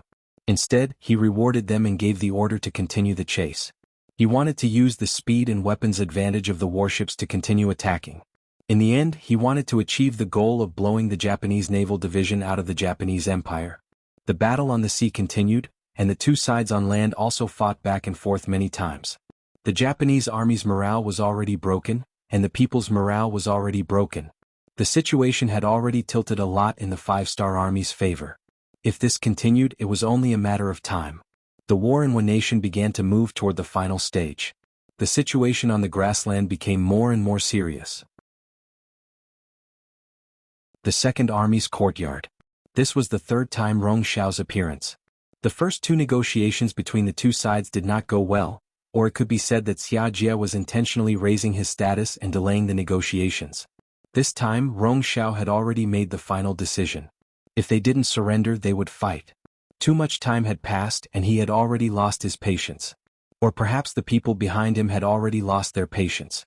In the end, Shajing City and Jingzhou City only had the 5-Star Army. The 4 divisions added together only had a little more than 30,000 people. Baiming had already spent a lot of time and energy on them. For the higher-ups of Baiming, it would be best if they could recruit this new force. But if it really didn't work, they couldn't rule out the possibility of using force. It was precisely because the higher-ups were a little impatient that Rong Xiao's attitude was a lot stronger than the previous 2 times. After doing business for so many years, Rong Xiao had developed the ability to speak with people and ghosts. His smiling face had always been harmless, but the words that came out of his mouth were very sharp. General Shi, I wonder what you've thought about it since it's been such a long time. You should know that Baiming has already stationed 200,000 soldiers outside of Shajing City. We can attack whenever we want and we have the ability to break through at any time. When he said this, the smile on the chubby Rong Xiao's face had already disappeared. Instead, he looked like he was going to attack if Zhang Hing didn't give him an accurate answer. Facing the aggressive Rong Xiao, Jia Bei knew that he did not have much time left. If he delayed any longer, it was very likely that things would go south. After thinking for a while, he said, "All right, I can agree to your proposal of a battlefield uprising, but please give me some time. You should know that although I am the commander of the new Second Army, other than Su Yuan, the other 3 division commanders were all arranged by Bugnam of Gojoseon. If I don't convince them, this matter won't work at all. You don't want to see a new Second Army that kills each other come to Baiming, right?" The reason given by Jia Bei was very appropriate. Rong Xiao had also investigated the identities of the other 3 division commanders, and they were indeed arranged by Yang Qindong himself. These 20,000 cavalries were a very powerful force. If they were given up just like that, the matter would not be perfect and Rong Xiao's personal contribution would also be reduced. He immediately nodded and said, "All right, but I need an accurate time." 1 month. Jia Bei gave an answer after thinking about it for a while. "No, at most 10 days. Rong Xiao refused in a businessman's tone. In the end, after bargaining between the two, 20 days was the norm. In other words, after 20 days, if Jia Bei still could not lead the new Second Army to Baiming, then the Baiming army outside the city would launch a military operation. First city. As the largest city under Yang Xie's influence on the grassland, and also one of the earliest cities built, it was still prosperous. Although the external environment was a bit tense during this period, the people living in the city were not affected much. This naturally had an inseparable relationship with the powerful new army stationed here. As the highest leader of the military department other than Yang Qindong, Tiger's Mane fully showed enough ability to manage the new army in an orderly manner. Even the rampant Baiming Liaodong cavalry never had the intention to attack them. Even when they took action, they would often be 200 miles away from First City. It was also because of this arrangement that the two sides had the intention of not interfering with each other. But even so, Tiger's mane did not mean to be proud at all. On the contrary, he was not in a good mood for a while. It was all because of the matters in Shajing City and Jingzhou City. Rong Xiao was indeed a qualified businessman. He knew how to maximize his benefits. Ever since he started to come into contact with the new Second Army, he kept releasing all kinds of unfavorable remarks. Just yesterday, a new piece of news came out, saying that it wouldn't be long before the heavily besieged new Second Army would fall into the arms of Northern Ming. When the news came out, Tiger's mane naturally did not believe it. He did not even send a telegram to Yang Qindong. He knew that these things would naturally be handled by the intelligence department. What he had to do now was to deal with all kinds of accidents that might happen next. In the new army's military department in the city, Tiger's mane invited the city lord Yu Mian and the logistics division commander Yang Si to sit down in a very quiet room. Yang Si, as the person in charge of logistics and with the lowest position, should be doing the work of pouring tea. While pouring tea for Tiger's mane and Yu Mian, he did not stop talking. The two of you looking at your frowns, you don't really think that Commander Shi will defect to the enemy, right? Even if you don't believe him, you should believe in the young master's judgment. Yes, I have also come into contact with this person and I know him better. He probably won't betray the sixth young master. Yu Mian also agreed. Probably? Tiger's mane chuckled and shook his head. Didn't you hear what the sixth young master said? There is no such thing as loyalty, it's just a matter of whether the bargaining chip for betrayal is enough. After all, this Shibei is not Han, nor is he our old brother. Now that he is heavily surrounded by the Baiming army, I wouldn't be surprised if he did anything to protect himself.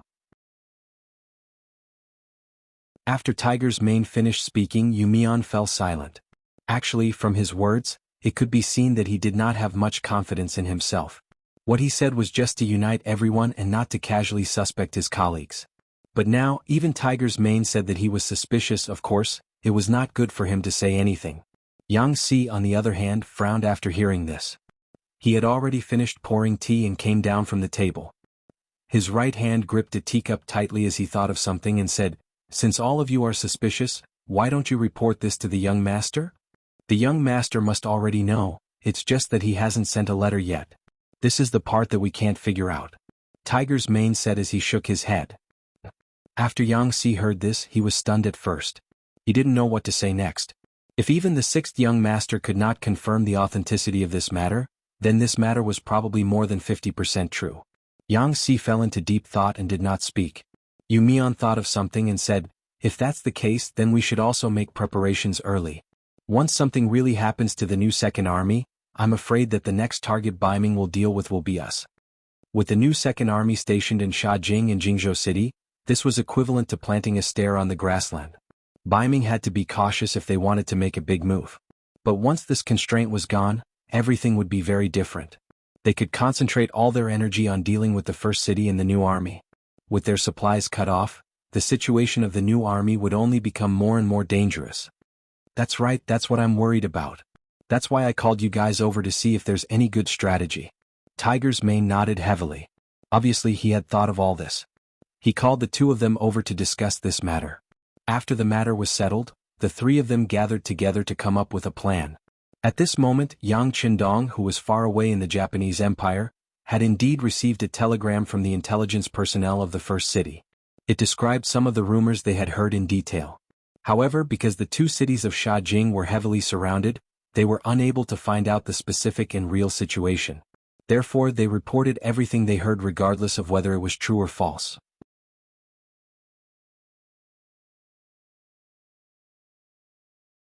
Chapter 11:25.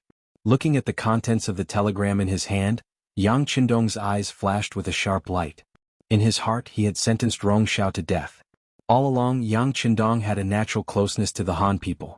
Even though they were both merchants, the treatment of the Han merchants was much better. Whether it was the price of goods or the ratio, it was much higher than that of the foreign races. For this reason, many people had raised objections, but he had ignored them. It could be said that this policy had allowed many Han merchants to earn a lot of money, and Yang Qindong's reputation had always been very good. However, when the forest was big, there were all kinds of birds. There were still some people who were not satisfied. They even secretly went against Yang Qindong. Rong Xiao was a typical representative of this. Of course, without Rong Xiao there would still be Wang Xiao and Li Xiao. However, who told him to run into the muzzle of the gun. If he did not punish this person, such things would inevitably happen again in the future. In order to achieve the effect of killing one to appease the 100, Rong Xiao had already been put on the death list. Putting Rong Xiao's matter aside, Yang Qindong needed to consider and judge the situation of the new second army that was surrounded and what the truth was. Even though before this telegram, Shirbi had already sent a telegram and told him everything. However, when a general was outside, military orders could not be given. Who could guarantee that what Shirbi said was true and not a ploy to stall for time and not just to brush him off? It was still the same saying, loyalty depended on the bargaining chip. At least for now, Yang Qindong couldn't give up anything. Even if he could, before the crisis was resolved, it was just an illusion. It was just an empty check. Whether Shirbi could be trusted or not was a problem that Yang Qindong had to consider. If he made a mistake in his judgment, everything that followed would be useless. Yang Qindong thought about the first time they met and how he had promoted the other party to a commander. He felt that he had done enough and was sincere enough. Feeling that he had not done anything wrong, Yang Qindong raised his eyebrows and said in his heart, "I have done what should be done. Next, let's bet that my judgment of people is not wrong. I hope you can withstand the test." Yang Qindong, who seemed to have made a decision in his heart, called Beta Persei. He wanted to send a telegram to Tiger's Mane of the new First Army to ask him to pay more attention to Shirbi's situation. At the same time, he had to prepare for the city defense battle now. Although the new Second Army's matter was big, it was far away and there was nothing he could do. However, the problem of the Japanese army in front of him was something that needed to be solved.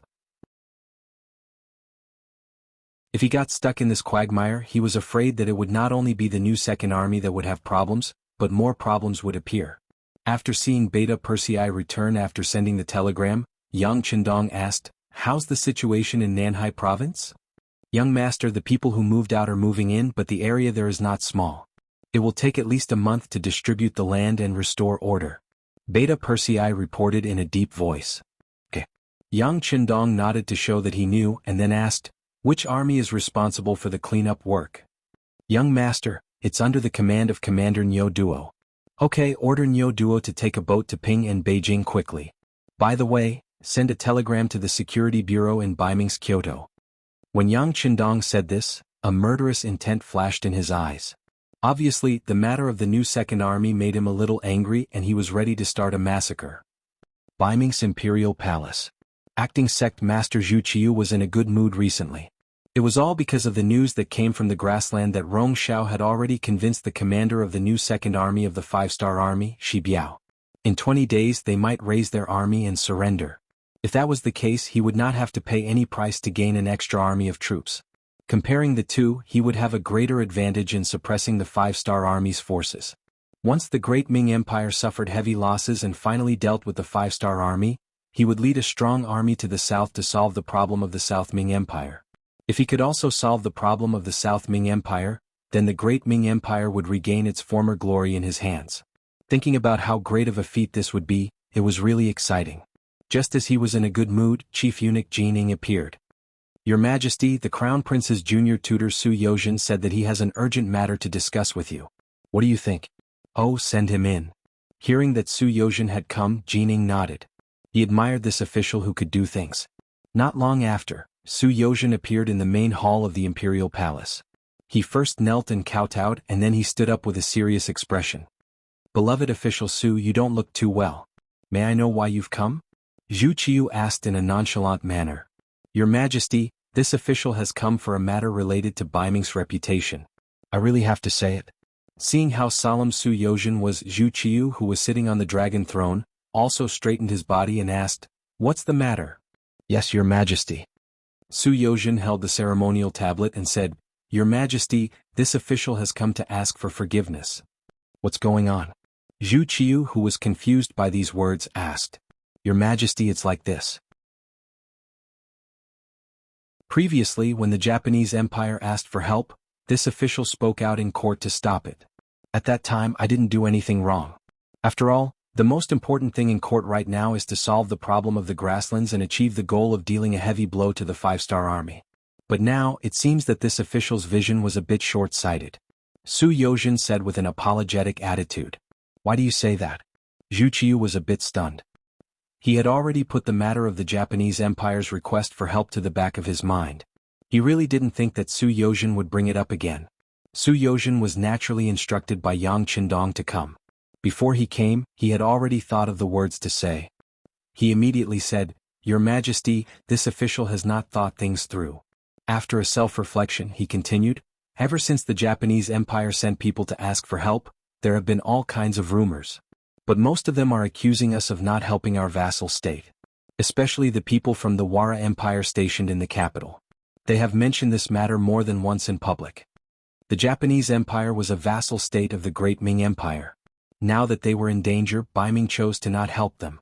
Thinking about it, as the current Baiming's partner, how could Yeshen of the Wara not have any thoughts? If this matter was not handled well, it would greatly affect the cooperation between the two sides. Su Yozhen used this as an excuse to speak out. It couldn't be more appropriate. After listening to this, Zhu Qiu couldn't help but frown. Although Baiming was not as good as it used to be, and even the surrounding vassal states were almost devoured by the five-star army, he had to consider the feelings of the other party. He didn't expect that the Japanese Empire's matter would attract the attention of Yang Qindong of the Wara. Now that they were cooperating, Zhu Qiu, who didn't want to make things worse, immediately asked Su Yozhen, "Su Yozhen, if this is the case, do you have any ideas?" "Your Majesty, I have a plan that can shut the mouth of the Wara with the smallest price." Hearing that he was finally asked, Su Yozhen answered without hesitation. "Speak." "Yes. I think we should send an army to the Japanese Empire to show that Baiming will not give up on our vassal states. As for this army, there doesn't need to be too many people, it's mainly for show. If there is any danger, then retreat immediately. That way no one will be able to say anything." "Which army?" Zhu Qiu asked with interest. "Your Majesty, didn't you just set up a navy? There are only 50,000 people, which is neither more nor less. Let them go to the periphery of Neon and they can test the army. It's the best of both worlds." Su Yozhen replied with a smile on her face after she finally expressed her thoughts. Since the five-star army has been growing, especially after they first took down North Korea and then attacked the Japanese Empire, the safety of the sea has also attracted Zhu Qiu's attention. He spent a lot of money to build a 50,000-person navy, and at the same time lifted the ban on the sea. He was ready to build something on the sea. In Zhu Qiu's opinion, even if they can't dominate the sea like the five-star army, they should at least have the power to protect themselves and have their own voice.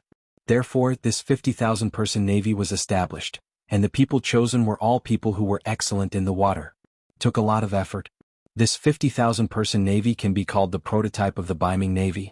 Once it is done, it will continue to grow. Therefore, when he heard that he was going to send this precious army to the battlefield of the Japanese Empire, Zhu Qiu was a little against it. Su Yozhen saw that Zhu Qiu didn't make a decision immediately, so she knew what the other party was thinking. She continued to say, "Your Majesty, from a weak army to a strong army, it has to go through all kinds of training. This trip to the Japanese Empire is one of them. Besides, if things go wrong, we can withdraw in time. Just treat it as a training at sea. We can use this opportunity to shut the mouths of others. Isn't it a good thing?" Zhu Qiu thought about it carefully and felt that there was a certain degree of truth, so he nodded. "Good, since that's the case, I will discuss it with the officials of the Ministry of War." Zhu Qiu said this, which meant that he agreed. It was not the late period of the Great Ming Dynasty, and now the imperial power was still relatively unified. Especially in the use of the army, they had the power to keep their word. "Sure City." Yang Qindong sent a telegram. There were not many words, and it could even be said that there was only one sentence. "Observe closely, prepare to defend the city, and act at your discretion during special times." The so-called act at your discretion was equivalent to giving all the power to Tiger's Mane. This was a trust, but at the same time it was also a pressure.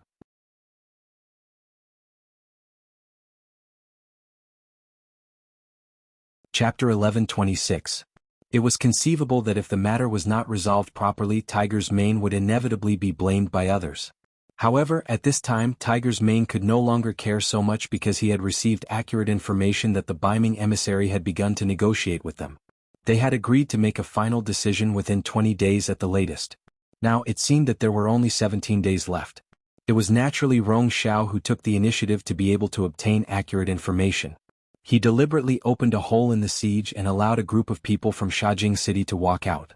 As expected, there were intelligence personnel from the Fifth Star Army among them. As soon as he received the news, Tiger's Mane called Yu Mian and Yang Si. The three of them discussed together how to deal with the complicated situation that could change at any time. The three of them first listened to the report of the intelligence personnel who had escaped from Shajing City. When they learned that their people had seen the merchant Rong Xiao appear in the residence of the northern Ming emissary with their own eyes, and when they saw him being escorted out with a smile, the three of their faces turned somewhat ugly. The one who had the most intense reaction was Yang Si. He suddenly slammed the table and reprimanded loudly, "What does this Bai Ming want to do? To think that the young master trusts him so much. He actually dares to collude with foreign enemies and rebel. This is really intolerable." "That's right. I didn't expect him to be such a person." Yu Mian quickly agreed. At the same time he also looked very angry. Tiger's Mane's expression was not much better, but he knew that this was not the key point now. Once the new second army really joined Bai Ming, then the first city would become the next target. With the supply completely cut off, how to deal with this complicated situation was what he needed to consider. As for other matters, regardless of whether it was true or not, the sixth young master would naturally deal with it. "Both of you calm down first. Let's think about our own problems first.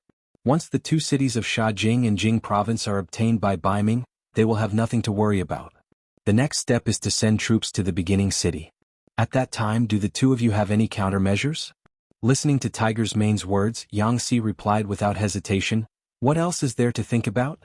Of course we'll deal with whatever comes our way. Our beginning city is not like Shajing City and the other two cities. We're heavily guarded here and we also have a united army and people. We're not afraid of any enemy's invasion." "Yes. Our beginning city is not afraid of any enemy. Let's just fight." Yu Mian's heroic spirit seemed to have been aroused at this moment. His voice was like a bell as he spoke. All right. This was what Tiger's Mane wanted. As long as everyone had the same attitude and cooperated with each other, there was nothing that couldn't be done. There was no enemy that couldn't be defeated. Just as the situation on the grassland became very complicated, the war on the battlefield of the Japanese Empire was in full swing. After Yang Qindong issued the order for a general counterattack, more than 200,000 soldiers of the five-star army launched a crazy counterattack. In addition to the cooperation of more than 100,000 soldiers of Sensei Naganabu and Fukada Tani, their total strength had surpassed the troops of Supreme General Ashikaga Yoshimasa. Having more troops than the other party did not mean that they would definitely win. However, the strength of the morale of the army and the strength of their combat power were enough to show that the scales of victory and defeat had tilted greatly. After the army left Ping and Beijing, they went straight to the north and came to the Dongshan Road. They separately conquered Jinjiang County, Mino County, Xindu County, and other places. They directly suppressed Ashikaga Yoshimasa's troops in the Musashi area of the Donghai Road. On the sea, President Kuroda's 300,000 soldiers broke through the encirclement. Although they had the advantage in terms of military strength, in the face of the powerful artillery of the C4th Division and the C5th Division, they fled all the way.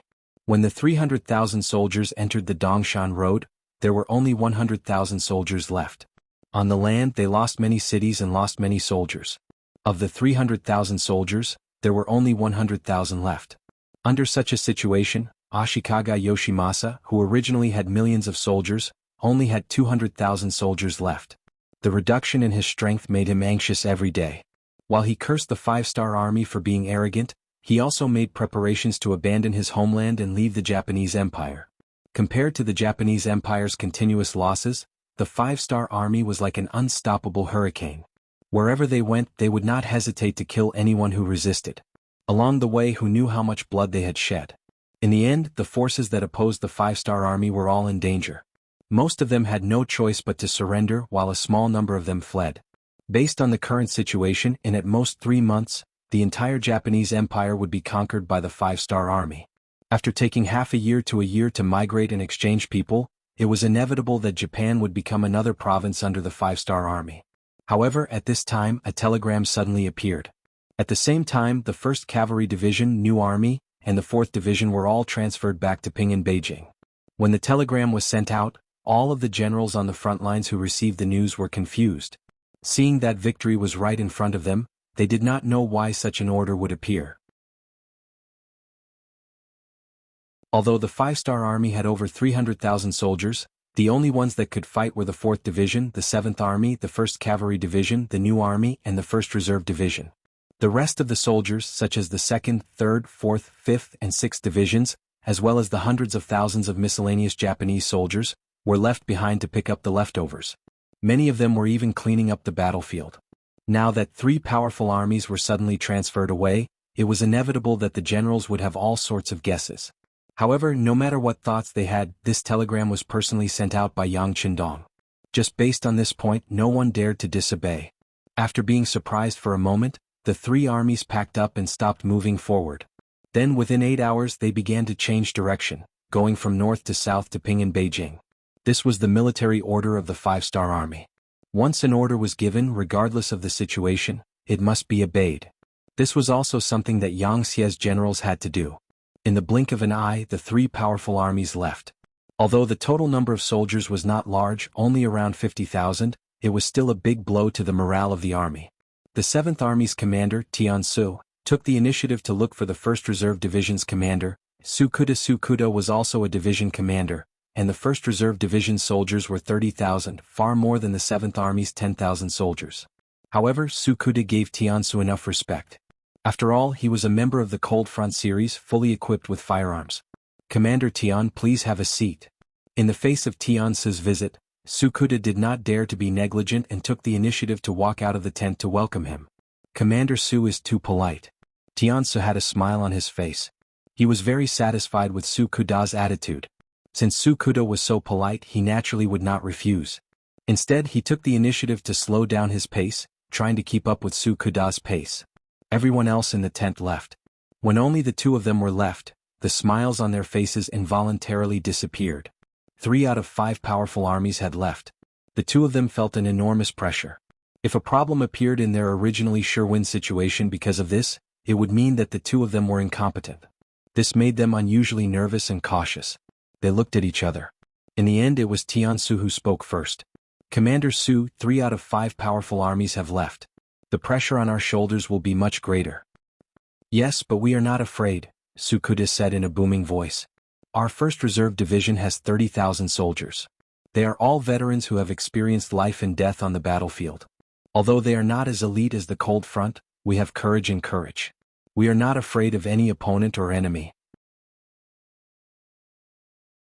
"Well said," Tian Su said happily as he waved his fist in the air. "Soldiers should be like this. They should have the courage to press forward. Just like the 6th young master said, when enemies meet on a narrow path, the courageous will win. As long as we are willing to fight with our lives on the line, we can defeat even the heavens and the earth." "Haha, Commander Su's words are very much to my liking," Sukuda laughed heartily. With a good start, the rest of the conversation became much easier. As the 2 of them continued to talk, they quickly reached a consensus on how to fight the next battle. One by one they came up with a military plan. As for Ashikaga Yoshimasa, who was preparing to leave Musashi Prefecture, he was sighing in sorrow. He was sitting on a chair and sighing with grief. He really couldn't understand. This was clearly his home ground and he had close to 1,000,000 soldiers. How could he be defeated by a mere 200,000 5-star soldiers? But now the enemy's numbers were increasing as they fought. Why was he getting weaker and weaker? What was the reason for this? Was it simply because the enemy's weapons were too powerful? Even now, Ashikaga Yoshimasa still didn't know what it meant to win the hearts of the people. He thought that power was a high and mighty thing. As long as he grasped it tightly, he could do whatever he wanted. However, he did not know who gave him power. When a person with power did not use it to serve the people, he would not be far from death. Just as he was sighing, the sound of footsteps suddenly came from outside the tent. Then a happy Maori regularization appeared and shouted, "Great General, good news, good news." "Good news? What good news can there be at a time like this?" Ashikaga Yoshimasa said disapprovingly. In his opinion, the battle was already decided. He even had to leave his homeland. He really did not know what good news there was to be happy about. Maori regularization did not care so much. He took the report from the frontline scouts and stood in front of Ashikaga Yoshimasa. He said excitedly, "Great General, I just received news that the 5-star army has withdrawn." "What?" Ashikaga Yoshimasa, who originally did not care, suddenly stood up. His eyes were wide open and he had a look of disbelief. "Say that again."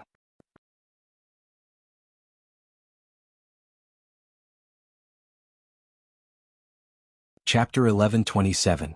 Great General, the 5-star army has retreated. Maori regularization repeated. Retreated? Ah, have they all retreated? Ashikaga Yoshimasa's face flushed red with excitement. No. Maori regularization explained. The 5-star army has only retreated 50,000 soldiers.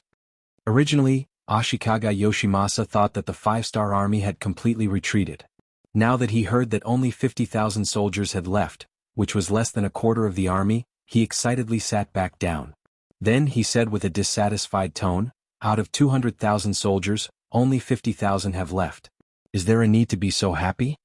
One must know that he only had 100,000 soldiers on land. Even if the other party retreated 50,000 soldiers, he still did not have the confidence to win. Maori regularization was startled for a moment. Then he seemed to realize that he had said something wrong. He immediately took the initiative to explain, Great General, although the 5-star army has only retreated 50,000 soldiers, the ones who left are all elites. There is the 4th Division of the Cold Vanguard Army, the powerful 1st Cavalry Division, and the New Army. When Ashikaga Yoshimasa calmed down and heard that it was these 3 divisions that had left, a hint of joy flashed across his face.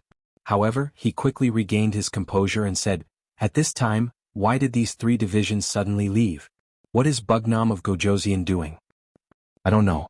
Maori regularization shook his head. How could he know about such a confidential matter? However, he knew that once these 3 divisions left, the pressure on the battlefield would be greatly reduced. When the opportunity was right, it was not impossible to turn defeat into victory. Although Ashikaga Yoshimasa was very curious about the whereabouts of these 3 divisions, he also knew that now was not the time to ask about it. Since the 5-star army strength was greatly reduced, he had to consider another matter, which was to turn the situation around. Very good, the 5-star army has suddenly retreated. This is an opportunity for us. Do you really think that we are easy to bully? You actually dare to look down on this great general. At this crucial time, you actually retreated instead of increasing the number of soldiers. Good, then let's show you who's the boss. Mao Lijun, take out the map. At this moment, Ashikaga Yoshimasa's face once again showed his usual domineering expression. He wanted to seize this opportunity to turn the situation around and win the war. If possible, he was afraid that he would even take back everything that he had lost. It was not impossible. After the 2 of them discussed for a while, they finally decided to counterattack and set their target on the Japanese army of the same race.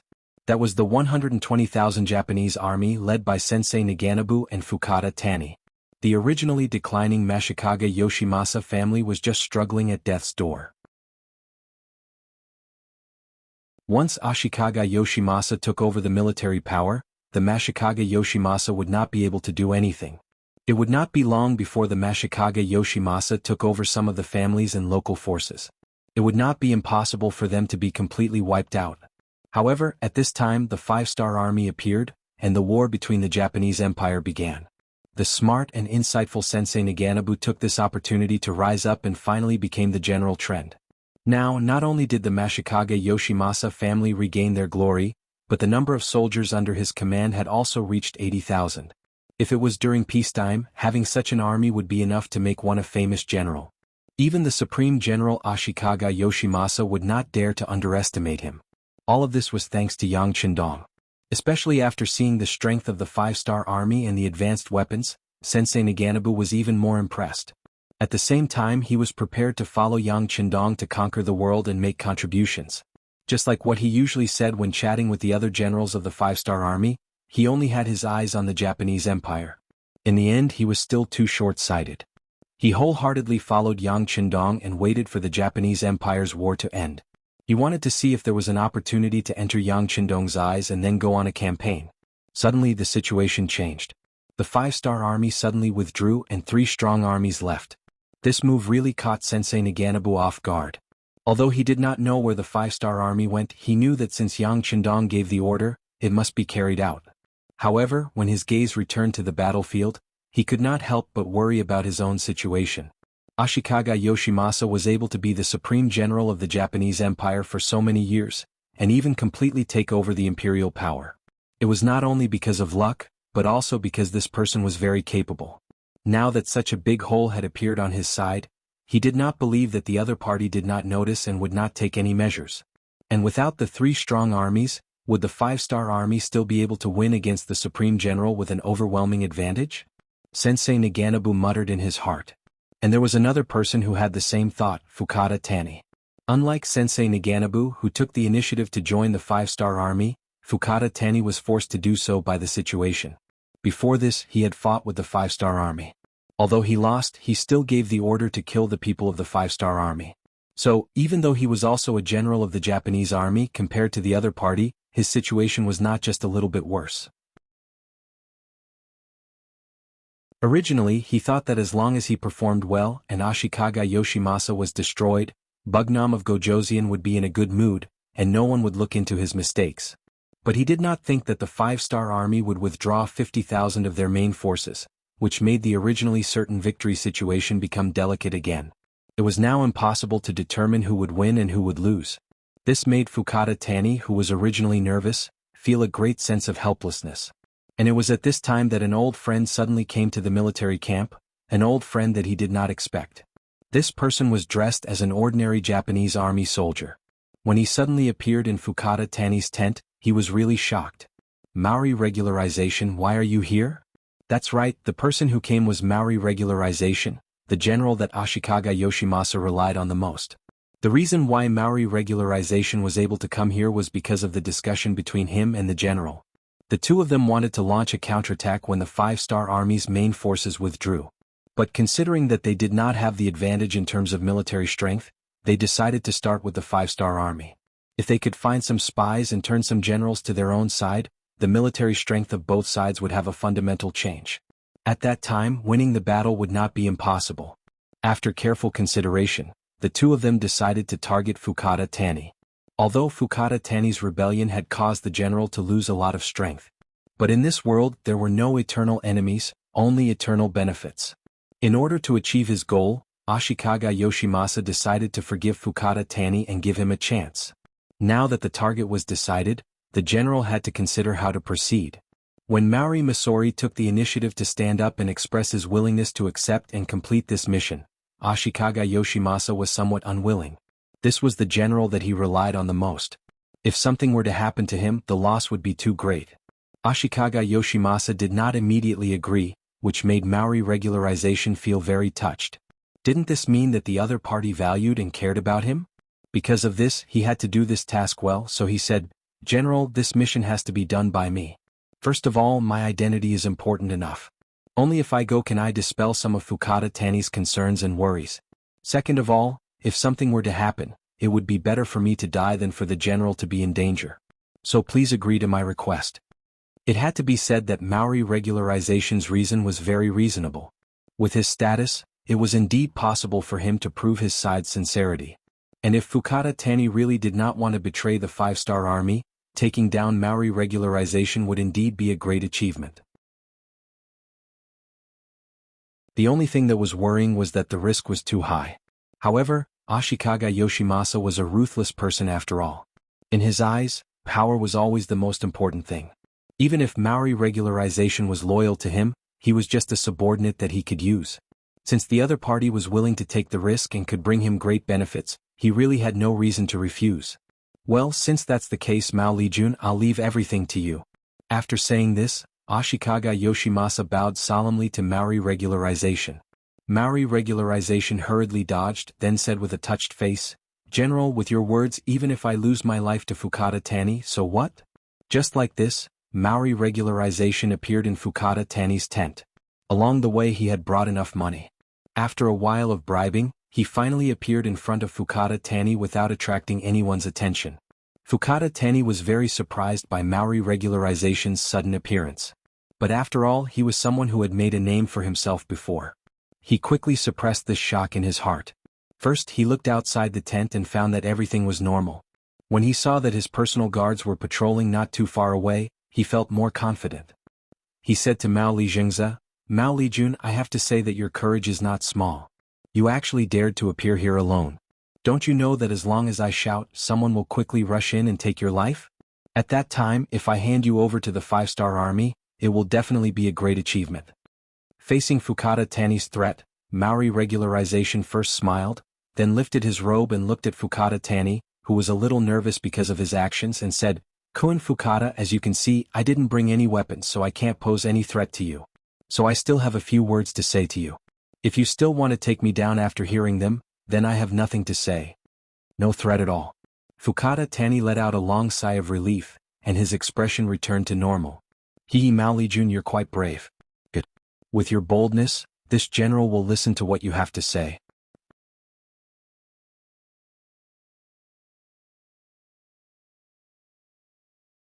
Chapter 11:28. At this moment, Fukada Tani was a little relaxed and even a little happy. Especially when he saw Maori regularization, who used to order him around, lower his head, his mood was very good. Because he was happy, a smile unconsciously appeared on his face, and all of this fell into Maori regularization's eyes, which made him unable to help but have a trace of hatred in his heart. He was not a person who would not lower his head, just like when he faced General Ashikaga Yoshimasa, he often lowered his head.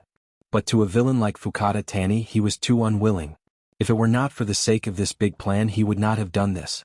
And even if he did this, he secretly swore in his heart that once the plan succeeded, it would be the time for him to take Fukada Tani's life.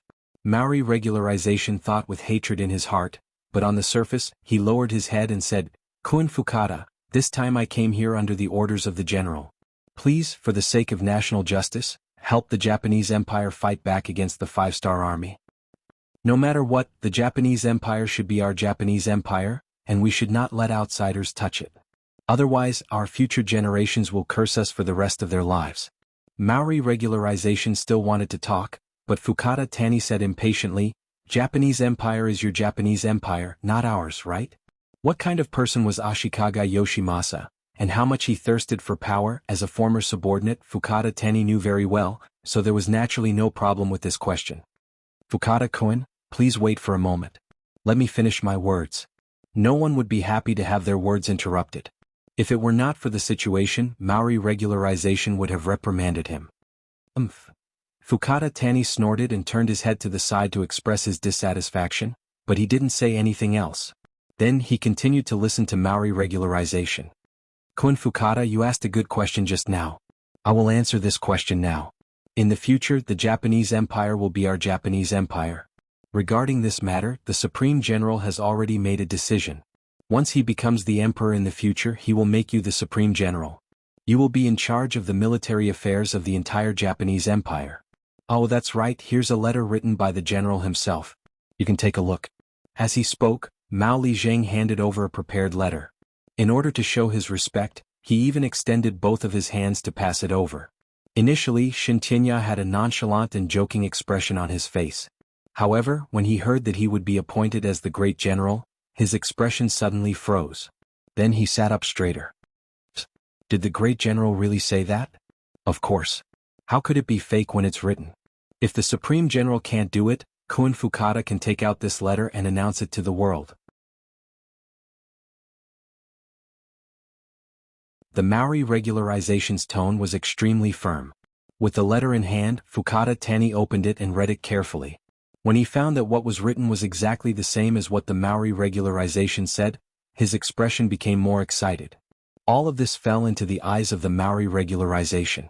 After he sneered in his heart, he continued to add, "That's right, in order to express his sincerity and thank Kun Fukada for being so righteous, the Supreme General specially asked me to bring 500,000 taels of silver for you." Then 500,000 taels of silver was sent to Fukada Tani. With power and money, no one would be able to resist such benefits. In addition, the Maori regularization continued to say, "Kun Fukada, if this matter is successful, you will be the savior of the Japanese Empire. People will remember you for generations to come. This is an incomparably glorious matter." Yes. Fukada Tani's face changed from a joking expression to one of surprise. He was smiling from ear to ear. At this moment he really wanted to laugh 3 times to express his current feelings. But when he saw the Maori regularization standing in front of him very carefully, he suddenly came to a realization. His expression became very serious and he said very seriously, "I have seen the Supreme General's sincerity. He is right. The matters of the Japanese Empire should be solved within the Japanese Empire. How can we let outsiders benefit? Since that is the case, I am willing to raise my troops to help the Supreme General." His words were dignified and even had a sense of justice. But both of them knew that this was just an excuse.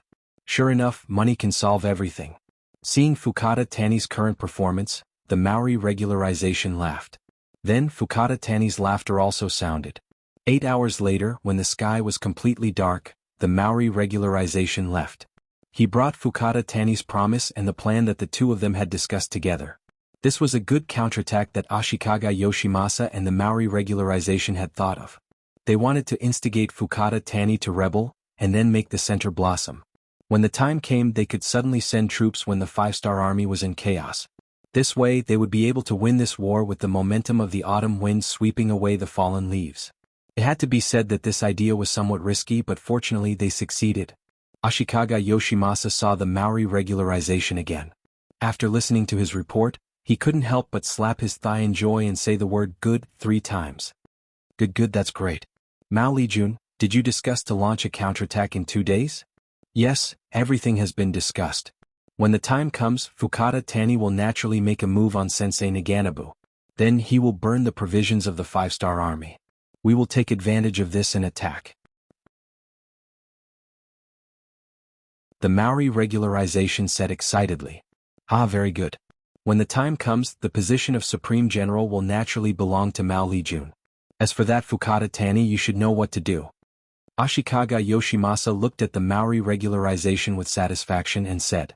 A murderous look flashed in the eyes of the Maori regularization, and he immediately replied, Please rest assured, Supreme General, your subordinate naturally knows what to do.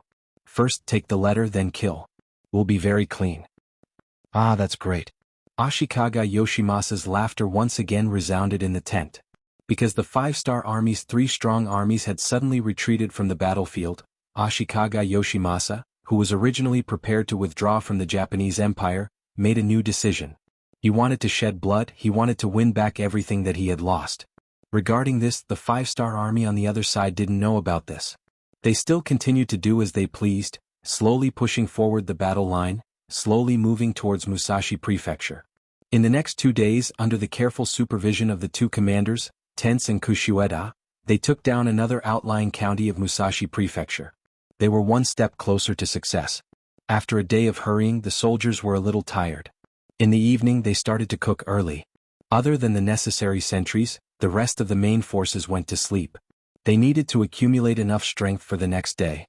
Compared to the silence of the five-star army's camp, 10 li in front of them, 100,000 Japanese army was slowly approaching. The one leading the Japanese Empire's Supreme General, Ashikaga Yoshimasa, and his deputy, Maori regularization. This time all of the 100,000 soldiers were brought out. Clearly they were prepared to go all out. This might be their last chance. If they won, they would rise again. If they lost, they would retreat. The 2 of them walked in the middle of the group. Their expressions were incomparably solemn. Before they saw the final result, their hearts were hanging high. The agreed time was getting closer and closer. The 2 of them were like defendants waiting to be judged by the judge. Their breathing became a lot heavier. Time passed by minute by minute. Finally, the time that was supposed to come came. When it was midnight, the sound of battle cries could be heard from the distance. Then flames soared into the sky, illuminating the horizon and turning it red. They finally made their move. Pass down my order, all troops attack. Supreme General, Ashikaga Yoshimasa, looked at the scene in front of him. Naturally he was very excited. After a loud shout, the 100,000 Japanese Empire in front and behind him increased their speed and rushed straight ahead. At this time the five-star army's camp was in a mess. Corpses covered the ground. The smell of blood rushed to the nose and throat.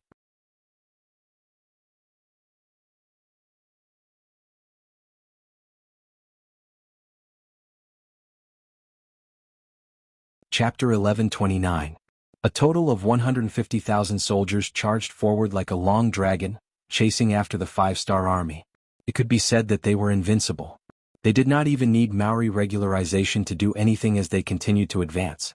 Along the way they could see the corpses of the five-star army soldiers lying on the ground. Unfortunately, most of them were from the Japanese Empire. Although Maori regularization could not bear to see them die, he knew that these people had betrayed them and deserved to die.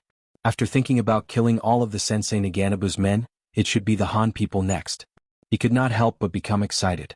The night passed by as they chased each other. By the time the next day dawned, they had already traveled 30 to 40 kilometers. When the sun rose and shone on their bodies, they felt a warm feeling. Fatigue also surged through their bodies. Reporting to General, the scouts at the front have sent news that General Fukada Tani's army has disappeared. Just as Mao Li was lazily stretching his back on his horse, a personal guard walked over and said something that made him turn pale with fright. Disappeared? Could it be that they ran too fast and lost track of them? Maori regularization felt that something was wrong, but he did not think of the worst possibility. We didn't lose them, but they deliberately hid.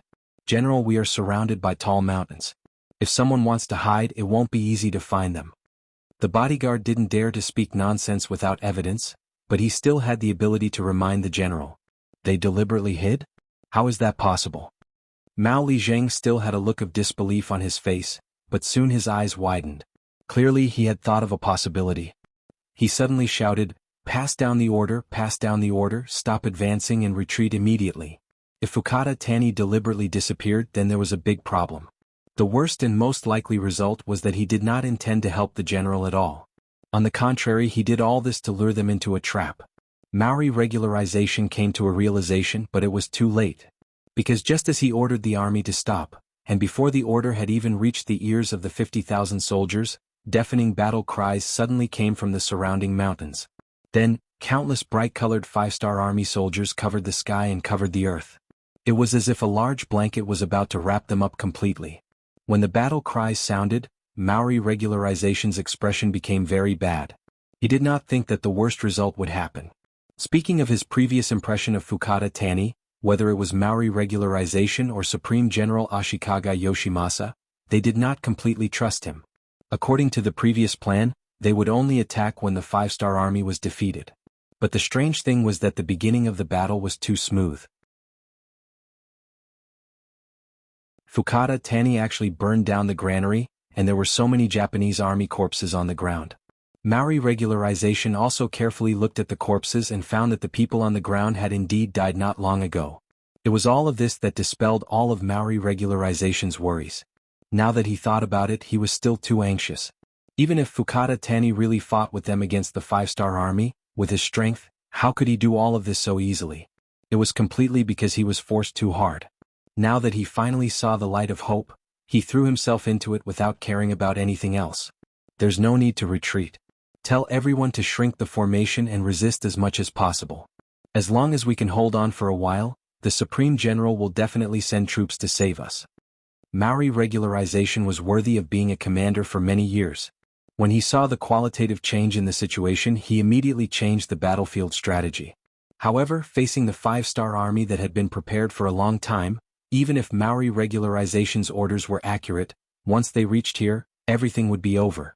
5 foreign divisions, plus more than 100,000 Japanese army led by Fukada Tani and Sensei Naganabu, a total of more than 200,000 people. And this was after they were prepared to deal with only 50,000 Maori regularization. There was no suspense at all about the result. The fierce battle began. Countless soldiers of the five-star army rushed towards the Japanese army that was surrounded. The sound of swords clashing could be heard endlessly. Under the great momentum, after resisting for less than an hour, the Japanese army's defensive formation began to show various loopholes. Gradually, the Japanese army began to surrender and kneel on the ground. The outcome of the battle was about to be decided. Not far from the center of the battlefield, Sensei Naganabu looked at Fukada Tani, who was also riding a tall horse, with a trace of envy and said, "Kun Fukada, this time you have made a great contribution. Bugnam of Gojoseon will definitely record it down." "Ah, Meiji-kun, I'll take your blessings. In fact, Bugnam of Gojoseon has already promised me the benefits I need. I'm very satisfied." When Fukada Tani said this, there was an unconcealable excitement on his face. Yes, the reason why the Maori regularization was surrounded was all because of Fukada Tani's betrayal. Ever since the Maori regularization appeared in front of him and spoke sincerely, Fukada Tani was not moved at all. However, he still pretended to accept everything in order to make a great contribution. Just like when the Maori regularization left, Fukada Tani went to find the 7th Army's commander, Tiansu, and the 1st Reserve Division's commander, Sukuda, and told them everything that had just happened. Fukada Tani's IQ was not low at all. He was chosen by Ashikaga Yoshimasa to stay in Ping and Beijing. He clearly understood the situation. The so-called Supreme General of the Japanese Empire was nothing more than a grasshopper after autumn. He would not be able to jump around for more than a few days. Not to mention with what he had done, it would be strange if Ashikaga Yoshimasa would forgive him. The position of Supreme General? Only a fool would believe it so easily. Cooperating with such a person was simply courting death. Take advantage of your weakness to take your life. At this juncture, the most important thing was to find a way to step on him and maximize the benefits. In order to ensure that his rights and interests were not lost, Fukada Tani took the initiative to find Tiansu and Sukuda to report his work. From this point alone, it could be seen that he was very cautious. It was as if he was afraid that if he only went to find one of the commanders, the matter would be leaked and he would lose the credit. Fukada Tani underestimated Tiansu and Sukuda. The former was the commander of Lung Feng Lu and had a limitless future. The latter was the commander of the 1st Reserve Division and was in charge of 30,000 veterans. His future was also unpredictable. How could these two people steal Fukada Tani's credit?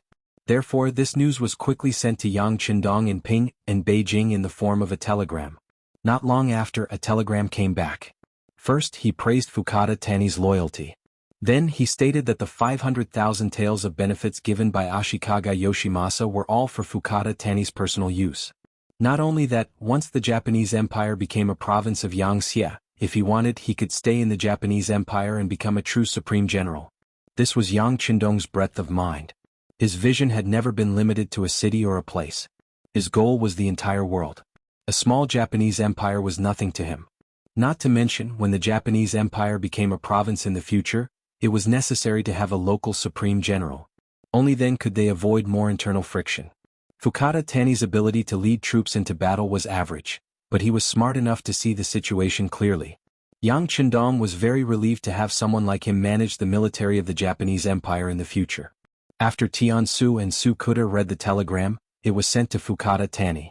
He was extremely excited and repeatedly said that he would fully cooperate with the 5-star Army's military operation and fight a beautiful battle for the world to see. Tiansu and Sukuda, who originally wanted to show off and prove themselves, would not let go of such an opportunity. After the three of them discussed, they came up with a military plan to lure the enemy in and surround them to destroy them. Everything was going smoothly. The Maori regularization was surrounded by more than 4 times the number of soldiers, completely cutting off any thoughts of escape. At this moment, Fukada Tani's face was full of smiles and joy. The surrounded Maori regularization was still struggling to lead his troops. From time to time he would anxiously look behind him. He was waiting for the arrival of the Supreme General. With 50,000 reinforcements arriving, the gap in strength would be reduced. They would still have the strength to fight. At the very least, their chances of breaking out of the encirclement would be much higher. Unfortunately, the Maori regularization was destined not to be able to wait for reinforcements. At this moment, Ashikaga Yoshimasa was not feeling good either. He who was following behind had also fallen into the trap of the 5-star army. At this moment he was surrounded by 30,000 veterans of the 1st Reserve Division and the 7th Army, who were all armed with firearms. At daybreak, such a scene appeared in front of him.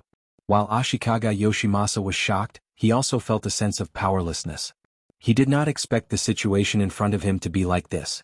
There were still too many questions that he did not understand.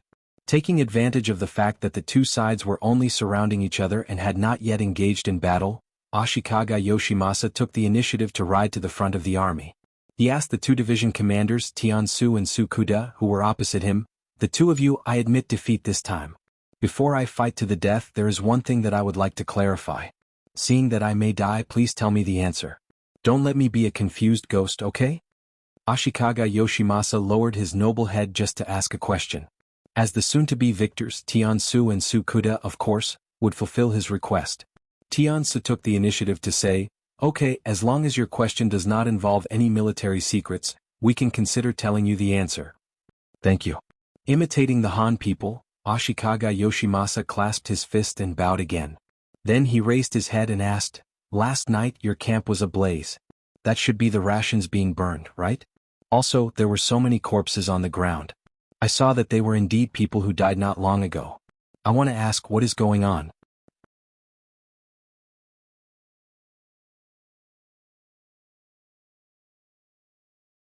Chapter 1130. If it weren't for the existence of these 2 facts, with Ashikaga Yoshimasa's suspicious personality, why would he take the initiative to chase after them? If that was the case, they wouldn't be trapped now.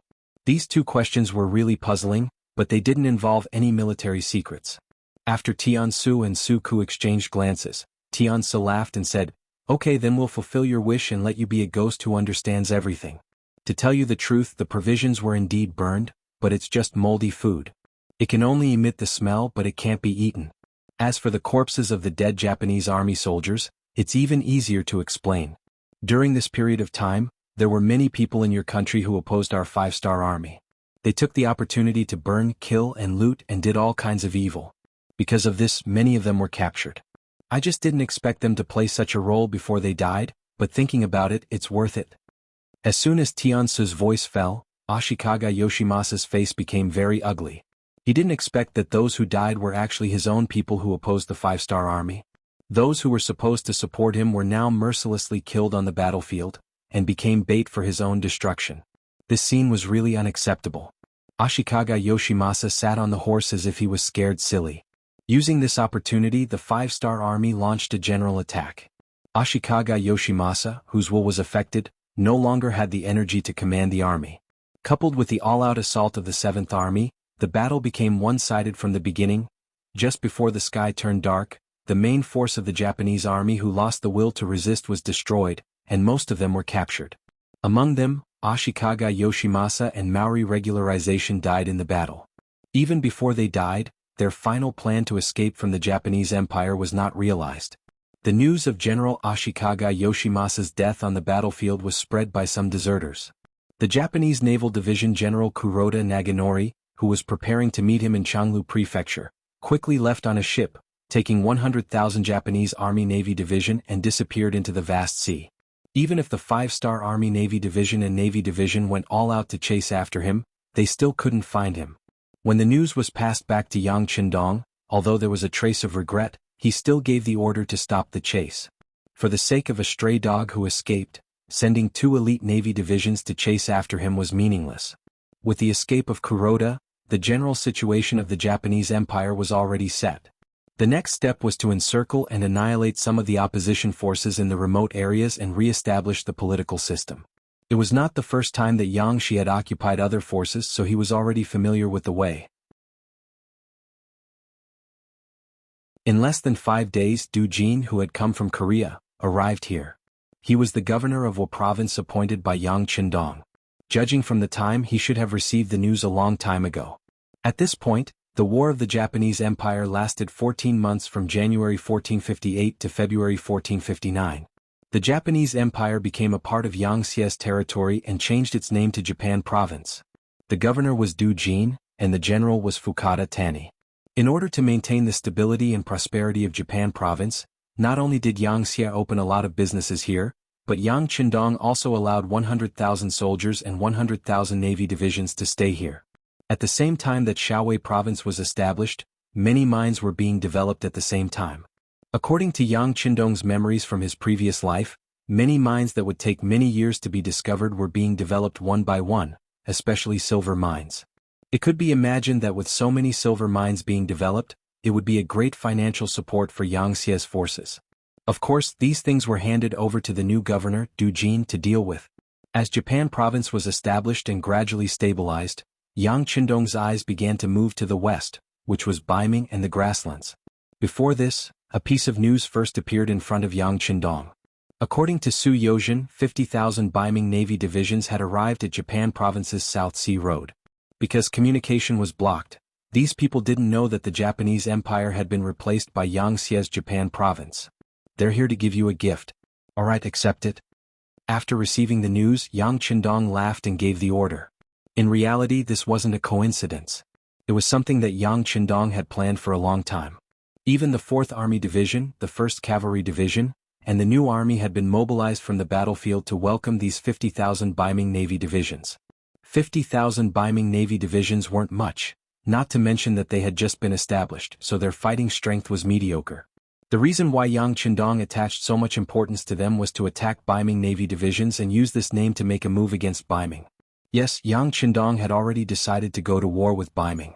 Since the other party wanted to attack the new 2nd Army, it would be impolite not to reciprocate. Of course, he had to return the favor. As for whether this battle would be a partial one or a full-scale one, It would depend on the development of the situation. Beiming Navy divisions naturally knew Yang Qindong's intentions, especially the Navy Division General Song Yong. At this moment, he was standing on a ship in high spirits, looking at the Japanese army soldiers and civilians who were lining the streets to welcome him. South Sea Road, Tosa Prefecture.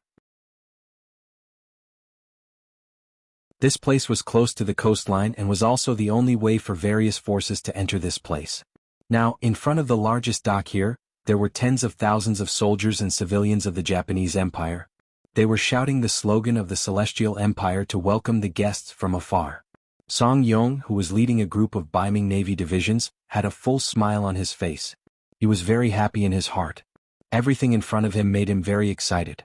After all, it would be strange if he wasn't in a good mood after receiving such a welcome. What made him the happiest was that on the way here, they had encountered the 5-star army at sea. At that time he was very nervous. Everyone knew that the 5-star army's navy divisions were very powerful. Just when Song Yong was sweating cold sweat and was thinking about whether to return the fleet or not, the 5-star army's navy divisions suddenly retreated. It was as if they were afraid of them. The difference between heaven and earth made Song Yong a little confused, but he quickly remembered that he was representing Beiming. Even if the great Ming dynasty was divided into two, a starving camel was still bigger than a horse. It was still not something that anyone could spy on. It was precisely because of this experience that Song Yong was full of confidence in this operation. Even the powerful 5-star army's navy divisions didn't dare to be enemies with him. What else was there to be afraid of? As a result, his task this time should be very simple. Along the way, his mood became very happy. When he arrived at the island of the Japanese Empire, he saw the huge crowd here to welcome him. The trace of worry he had disappeared. Song Yong's mood was very good. With his hands behind his back, he walked forward steadily with a confident smile on his face. It gave people the feeling that as soon as they appeared here, they would be able to quickly solve the crisis here. After Song Yong got off the ship and received a warm welcome, more and more Beiming soldiers also got off the ship one after another. After drifting on the sea for so many days, anyone would feel a little uncomfortable. Now that they could walk on land and they were so welcomed, it was a very wonderful thing. The person in charge of welcoming Song Yong was a Japanese army general called Okabe Uchiyama. It was said that he was a very important general under Ashikaga Yoshimasa. He was responsible for receiving Song Yong and his party. This Okabe Uchiyama, who was not very tall and even looked a little wretched, seemed to be very good at grasping people's hearts. He had a smile on his face that made people feel like they were bathing in spring. He accompanied Song Yong all the way to a small town not far from the dock. General Song, we thank the great Ming Empire for sending troops to support us. In order to express our gratitude, the great Ming Empire has prepared food and wine, as well as beautiful women. We will certainly not let General Song down. At the same time, Okabe Uchiyama took out 2 banknotes worth 100,000 silver from his arms like a magic trick and put them in Song Yong's hand when no one was looking. Song Yong's eyes only glanced at the banknotes. After seeing the amount on it, the originally very happy Song Yong's face became even redder. He didn't expect to have such a harvest. It was said that the Japanese Empire was a small country, poor and pitiful. He thought that coming here would be difficult, but now it seems that this was not the case. It has to be said that the great Ming Empire's people were prejudiced. Under the Confucian education, they seemed to be the only orthodox people in the world, and they were the most powerful. Because of this, they had a sense of superiority, but if they underestimated the great Ming Empire, it was only a matter of time before they suffered a big loss. Back to the topic, Song Yong held the banknotes in his arms and patted his chest in joy as he said to Okabe Uchiyama, "General Okabe, you can rest assured. With our Beiming Navy here, the 5-star army will not dare to act rashly. They are only the subjects of Bugnam of Gojoseon. How could they dare to become enemies with the Emperor of Beiming?" Good, with General Song's words, that's great. And how about this, let's drink and eat first. In the words of the Han people, it's a welcoming dinner for everyone. After that, we'll go and rest. I've arranged a surprise for General Song in the room. As for the 5-star army, we'll talk about it tomorrow. Okabe Uchiyama's eyes were squinted, and he was smiling so much that his eyes almost disappeared. He was expressing his joy. Of course, Song Yong knew what an unexpected surprise was. He had just seen a lot of girls from the Japanese Empire in the crowd. They were all dressed up beautifully and their eyes were like silk. Their faces were so soft that it seemed like water could be squeezed out of them. There were a lot of girls, and they had already attracted the attention of the Baiming Navy soldiers. Okabe Uchiyama had also intentionally mentioned the word beautiful, so how could he not know what it meant? Ah, good, then I will have to trouble General Okabe. General Song is too polite. This is what we should do. You are here to help us. Okabe Uchiyama continued to laugh. Those girls were indeed from the Japanese Empire, but they were different from normal girls from the Japanese Empire. They were the family members of the great generals and the soldiers. Now that the great general was dead, as the family members and relatives, they naturally needed an explanation. In the end, after some consideration, Okabe Uchiyama gathered them together and started a sex business.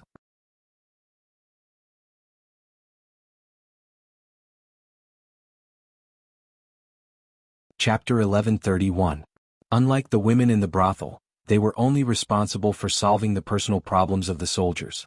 When the matter was reported to Yang Qindong, he hesitated for a while, but in the end he did not refuse. On the contrary, he gave a name to these women, calling them comfort women. Speaking of which, this was naturally not tolerated by the great Ming Dynasty and even the thousands of years of Huaxia's Confucianism. However, when he thought of what happened in Nanjing in his previous life, and how many women in Huaxia were harmed by the Japanese Empire, he could not bear to do it. He took it as an interest. What Yang Qindong did not expect was that when the children of the sinners found out that they did not need to die, and only needed to serve the men, and if they performed well, they could even get money to help the sinners get out of trouble. Most of them did not object, and instead they were excited that they could do something for their families. This was the nature of servility and lowliness. After hearing about this, Yang Qindong finally did not say anything. Even when the 8th madam found out about this, she did not say anything. First of all, these were the children of the sinners, and it would be unreasonable if they were not punished. Second of all, in the Japanese Empire, men were superior to women.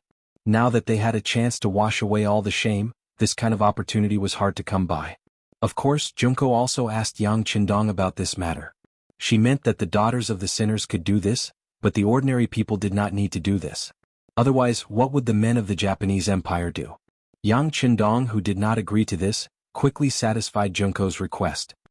He stipulated that only the daughters of the sinners could enter the comfort women.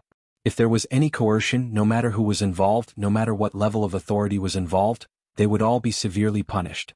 In this way, an independent group of women appeared, and the first task they received was to entertain the 50,000 Baiming soldiers who came from afar. They wanted to make them happy and satisfied so that they would put down all their vigilance and work hard for the next plan. Under special arrangements, more and more women from the Japanese Empire were brought to the temporary barracks of the Baiming Navy outside the town. Because there were too many wolves and too little meat, it was said that there were some disputes when it was almost nighttime. Some soldiers even had internal strife and fights because of the lack of women. Of course, this was only a small matter because in the middle of the night, something even bigger happened. Countless soldiers of the 5-star army suddenly appeared like divine soldiers descending from the heavens. With lightning speed, they took control of the 50,000 Baiming Navy soldiers. Many soldiers could not understand this sudden scene. Some of them put on their clothes and picked up their weapons to resist, but they were quickly suppressed. In the face of the 5-star army, who was many times stronger than them in terms of both numbers and combat power, and they were completely unprepared, they couldn't even withstand a single blow. The 50,000 Baiming Navy soldiers were all captured, and even the soldiers who stayed on the ships did not have the chance to escape. They were all wiped out by the 5-star army. The last one was Song Yong, who was enjoying the pleasure of a man in the town. When he was sleeping soundly with a woman from the Japanese Empire in each of his arms, the 5-star army suddenly rushed into his room and made him fall from heaven to hell. The naked Song Yong was pulled out of his bed with his butt naked. Song Yong didn't wake up until his body touched the ground and he felt the coldness of the neon soil in February. Then he shouted, "What are you doing? I am the general of the Baiming Navy, and I am here to help you. Are you trying to rebel?" Song Yong's shout was not soft, but no one cared. When he was dragged all the way to the main hall of the room under the bright lights, he saw Yang Qindong sitting on the main seat.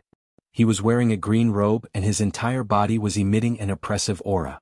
Yang Qindong was not just a name but a famous person. Although there was no photography at that time, there were many excellent artists. Yang Qindong's appearance had long been spread among the people. Song Yong was a general who commanded 50,000 soldiers, and this time he was going to make things difficult for the 5-star army. How could he not recognize him? So when he saw Yang Qindong sitting on the main seat, his brain instantly short-circuited. He did not expect Yang Qindong to appear here. For a moment he reflexively said, "Bugnam of Gojosian, why are you here?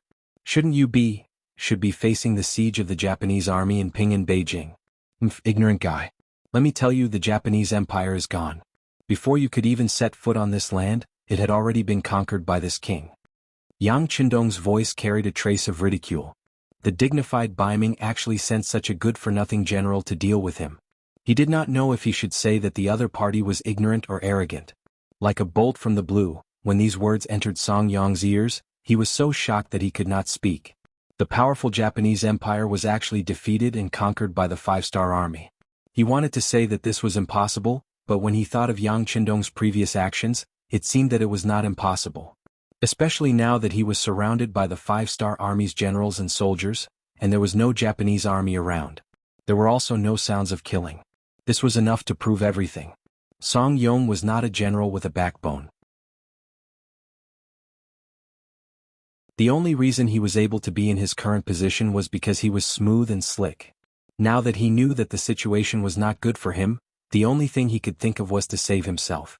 In front of so many Five-Star Army's generals, Song Yong knelt on the ground and crawled at Yang Qindong's feet. Under the light, his white bow was very dazzling.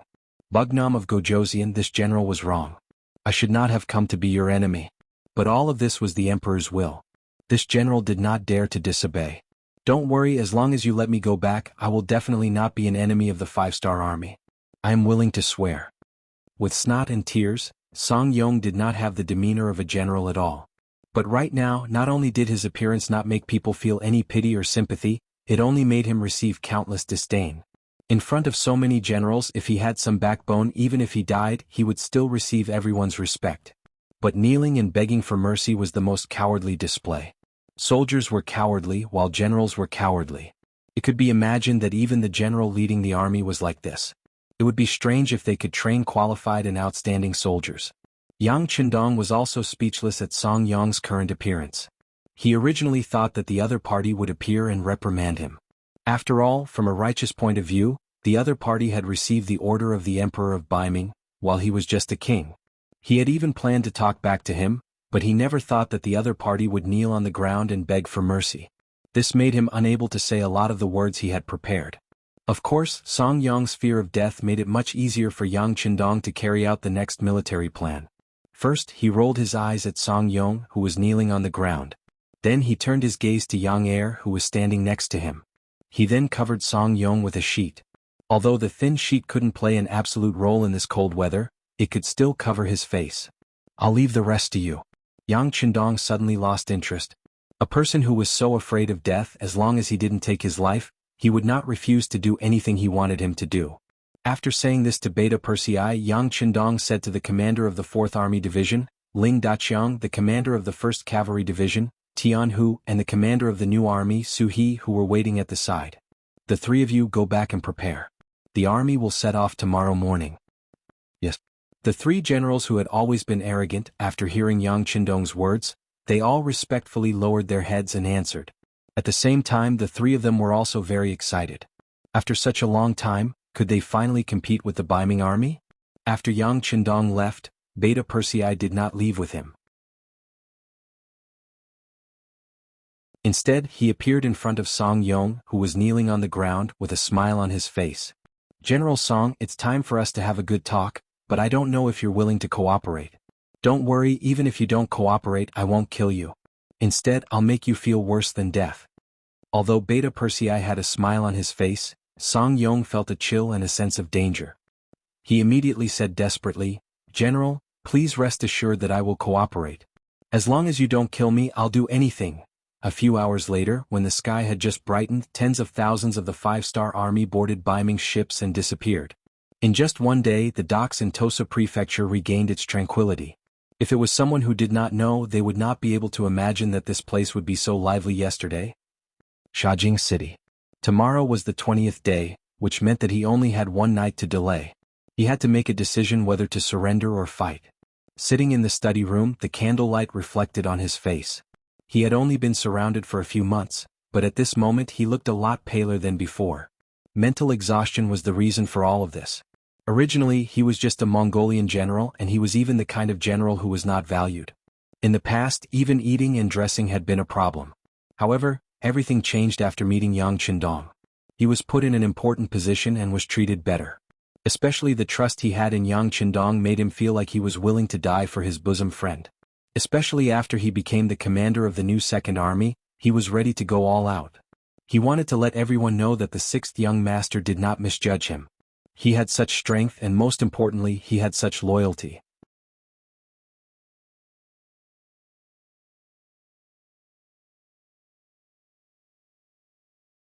Chapter 1132. Everything was destroyed as the two cities of Shajing and Jingzhou were besieged. At this moment, the fate of hundreds of thousands of people and tens of thousands of soldiers was in his own hands. Perhaps a wrong decision would cause everyone to lose their lives, or perhaps a wrong decision would allow everyone to continue living. The choice had made Shibi very anxious. He had sent telegrams to Yang Qindong more than once to express his worries. He had also asked him to lead the new Second Army to break out of the encirclement. In this way, the hundreds of thousands of people in the two cities might suffer. Under the heavy encirclement, he could not guarantee how many people in the new Second Army could escape. But at least he did not lower his head. He lived up to the trust Yang Qindong had in him. However, everything came to an abrupt end with a new telegram from Yang Qindong. It clearly said, "The changes in the situation often catch people off guard. But thinking back to the humiliation of Han Xin and the suffering of the King of Yu, it all proves that temporarily lowering your head and lying low is also a wise move. As for where to go, no matter what decision you make, I believe in you."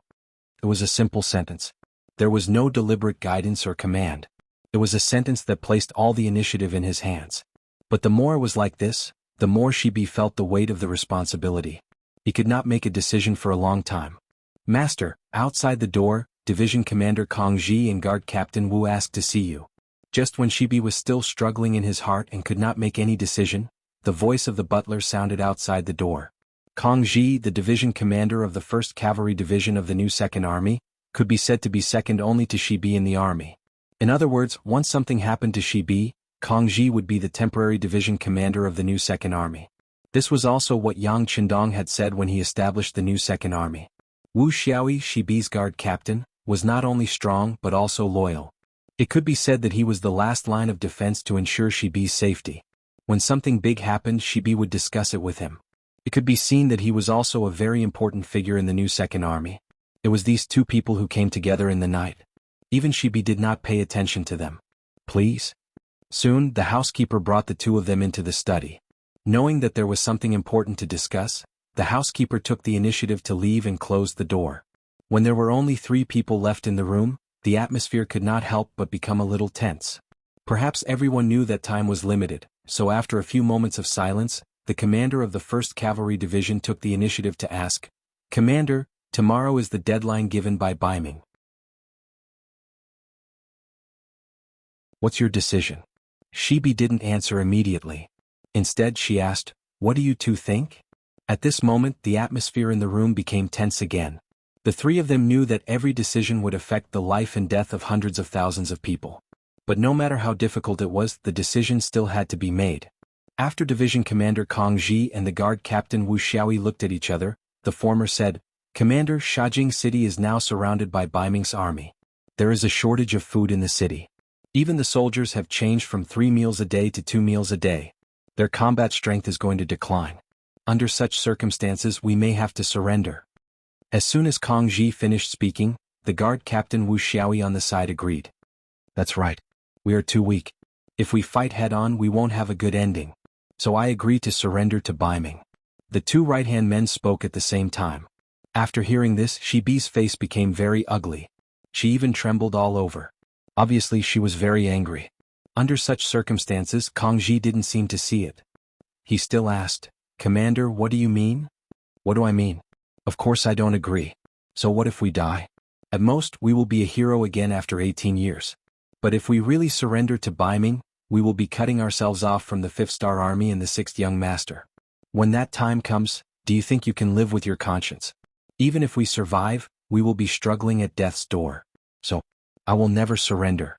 At most, we will fight until both sides suffer. I believe that with a strong defense, even Baiming's army won't be able to take advantage of us. Even if we lose in the end, we will take a bite out of them. Shibi said these words with a face full of anger. It was completely different from his usual calmness. He was really angry. He didn't expect that the two people he trusted the most would choose to surrender. This was what he couldn't stand. With this angry shout, Kang Ji and Wu Xiaoyi instantly became mute. Obviously, they didn't expect that the usually calm and resourceful commander would act so crazily. However, after a few moments, Kang Ji was the first to react. He also said in a very emotional tone, "Commander, are you really going to choose to fight head-on?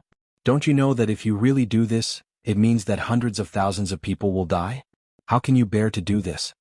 "Of course I can't bear to do this, but compared to the sixth young master's importance, I am more unwilling to betray him, even if it means death." Shibi's voice was resolute and decisive. At this moment, it seemed like Shibi had made the final decision. Shibi was the commander of an army. If he made this decision, then the matter was basically settled. Therefore, these words were the final decision.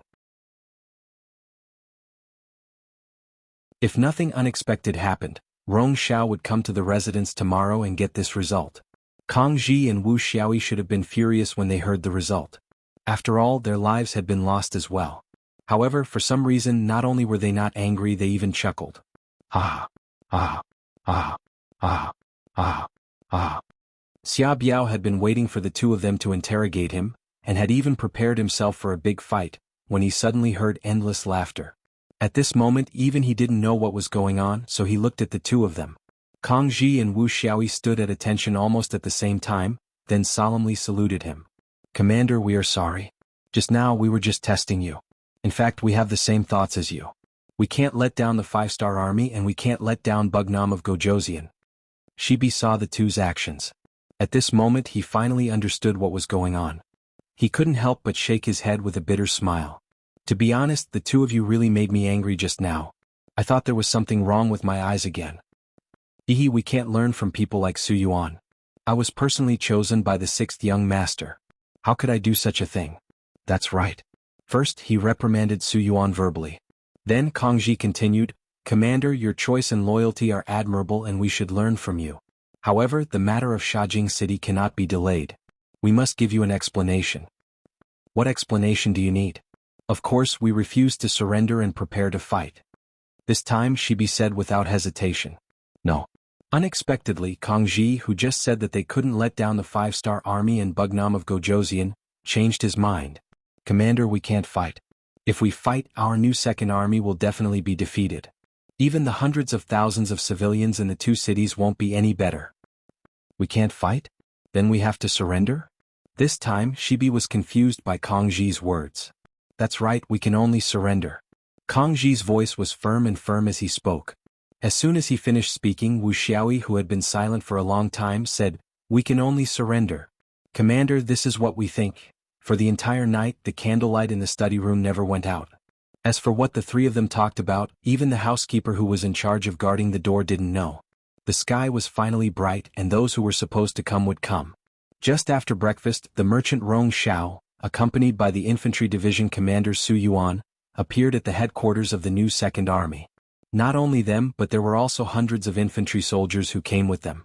They were all armed. The appearance of these people was a signal. If Shibi didn't agree to surrender, they would be responsible for protecting Su Yuan and Rong Xiao until they safely left the headquarters of the new Second Army. They were even willing to fight among themselves. In the main hall of the headquarters of the new Second Army, Shibi sat there quietly. Although it was not late for the entire night, his eyes were still bright and full of spirit. At this moment he was sitting there and watching everything that happened in the courtyard with an expressionless face. Especially when he saw Su Yuan appear with hundreds of soldiers, he couldn't help but snort coldly. "Su Yuan, are you planning to rebel?" Under Shibi's leadership for many years, Su Yuan was more or less a little afraid. However, when he saw Rong Xiao beside him and the soldiers behind him, he couldn't help but feel a little more confident. "Commander, you know that I won't be your enemy. I'm only doing this to protect myself." I knew you wouldn't have the guts to do so." Seeing Su Yuan take the initiative to show weakness, Shibi snorted coldly. Then he looked at Rong Xiao and said, "You're here for an answer, right?" "General, she is wise. You said 20 days will pass, but I wonder what you'll choose?" Rong Xiao chuckled and spoke with the attitude of a victor. After letting out a long sigh, Shibi did not immediately answer. Instead, he first raised his head to look at the sky before standing up with a sad expression. He walked into his courtyard and knelt on the ground under everyone's gazes.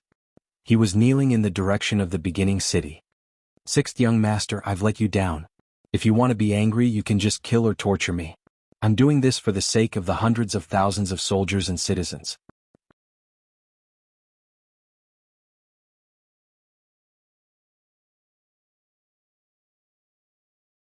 Chapter 1133. Rong Xiao, who was watching from the side, couldn't help showing a hint of fondness in his eyes. He seemed to have thought of the result that the other party was going to give. It seemed that Shibi had made the decision to surrender. If so, he could take down Sha Jing and Jingzhou without shedding any blood. As the executor, he would make a great contribution. At that time, his future would be limitless. As Rong Xiao expected, after a while, Shibi stood up and made the decision to surrender to Baiming, but he still put forward two conditions. First, everything he had now was given by Bugnam of Gojoseon, so he would never be his enemy. He could help Baiming deal with other enemies except for Yang Xie and the 5-star army. Second, no one could hurt the 100,000 people in Shajing and Jingzhou. Even if they did something extreme, as long as they didn't rebel against Baiming, no one could be caught, let alone killed. If Baiming could agree to the two conditions as the commander of the new Second Army, Shibi could draft a letter of surrender to Baiming and announce it to the world. Shibi finally made a decision, and it was a decision that satisfied him. Rong Xiao was already very happy, so he nodded and agreed. "General Shibi's two conditions, I agree on behalf of Baiming. Please write the letter to the world now." "There's no hurry. Let's talk about it after you write down the two conditions. To be honest, I don't trust you." She looked at Rong Xiao with some disdain. Her eyes were extremely cold. Well said, well said. But before that, shouldn't General Shibi express something first? After all, I can't completely trust you. Rong Xiao rolled his eyes, suppressing the anger in his heart from being looked down upon, and said thoughtfully, "Yes, but how should I express it?" Shibi asked back. "This." Rong Xiao first glanced at Su Yuan beside him, then said thoughtfully, "Why don't you give the order to completely hand over the safety of Shajing City to General Su? This way you can show your sincerity." Although Su Yuan was still the commander of the new Second Army's infantry division, it seemed that he had already surrendered to Baiming. With him in charge of the city's safety, Rong Xiao and Baiming would be relieved. Shibi naturally knew this, so after pondering for a moment, he nodded and agreed, "Okay, I agree." "Ah, good." Rong Xiao couldn't help but laugh when he heard this. Once Su Yuan was in charge of the city's defense, it would be difficult for Shibi to go back on his word. At the very least, if they really fought, Su Yuan would only need to open the city gates and Baiming's army would be able to rush in. At that time, with the advantage of more than 10 times their military strength, victory would definitely belong to them. Forced, Shibi finally made the decision to surrender. Although this was betraying Yang Qindong, it also saved the lives of hundreds of thousands of soldiers and civilians. When the news first spread out from the city, when it came from the mouth of Infantry Division Commander Su Yuan, many of the soldiers and commoners in the city who heard this news all shed tears. Most of them joined Yang Xie's big family later, but even so, they still enjoyed many benefits. They originally thought that their lives would change greatly and become better and better, but the sudden appearance of Baiming's army shattered all their fantasies.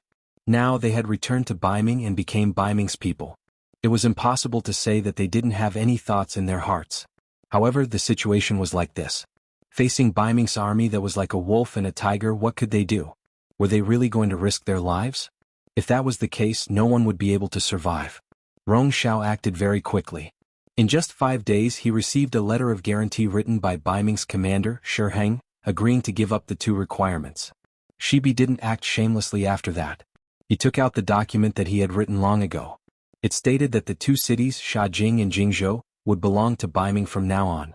They would leave the embrace of Yang Xie, which was also Bugnam of Gojoseon.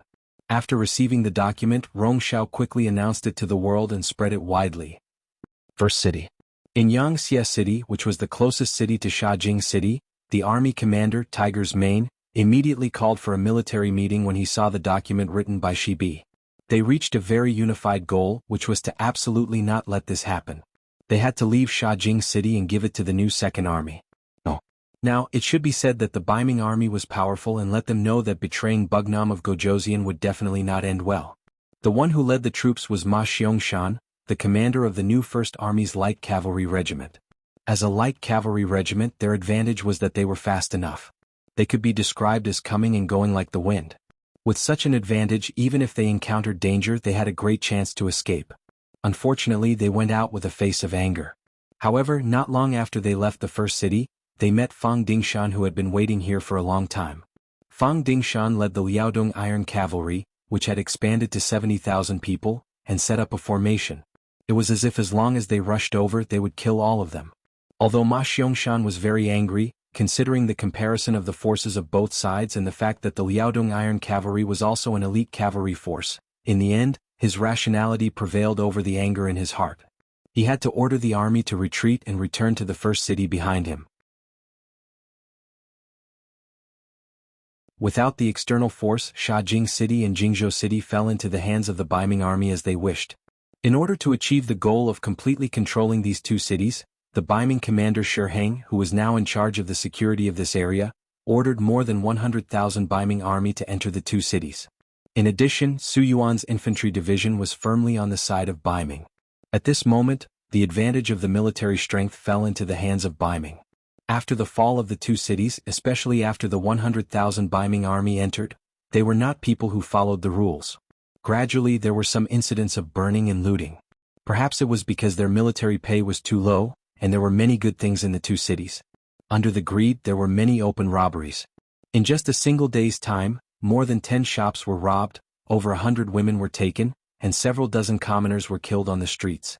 Because of this, he was extremely unhappy.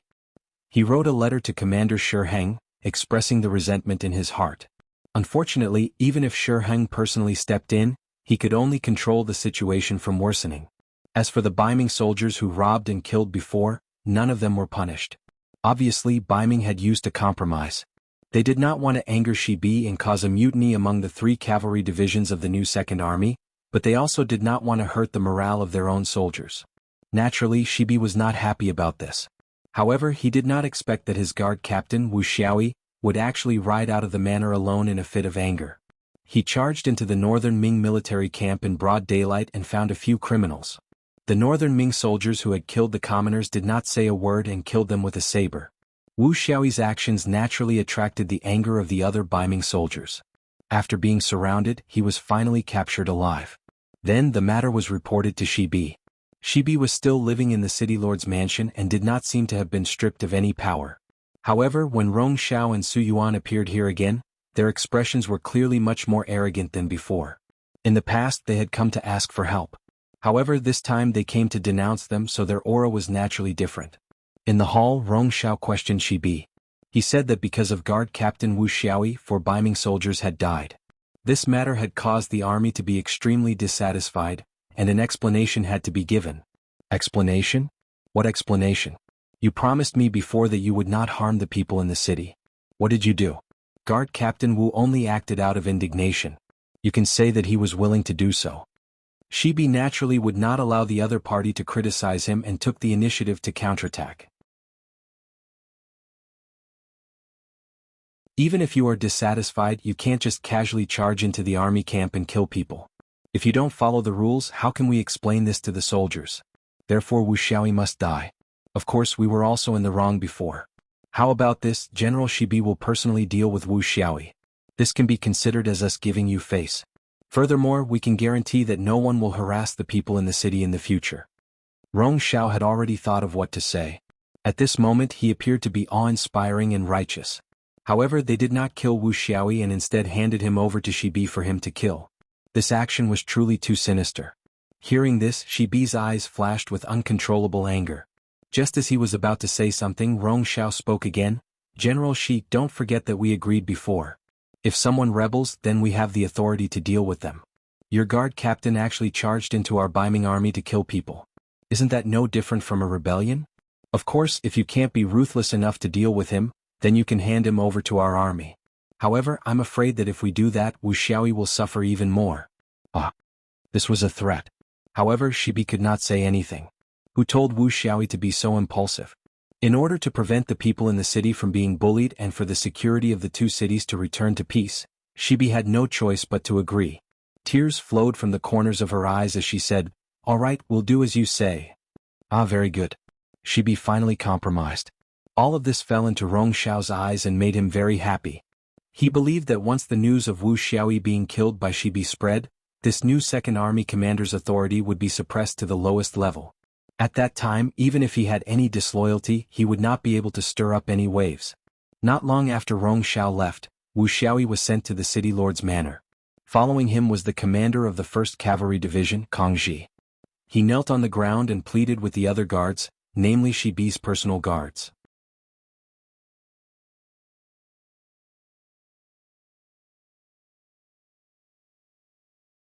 Chapter 1134.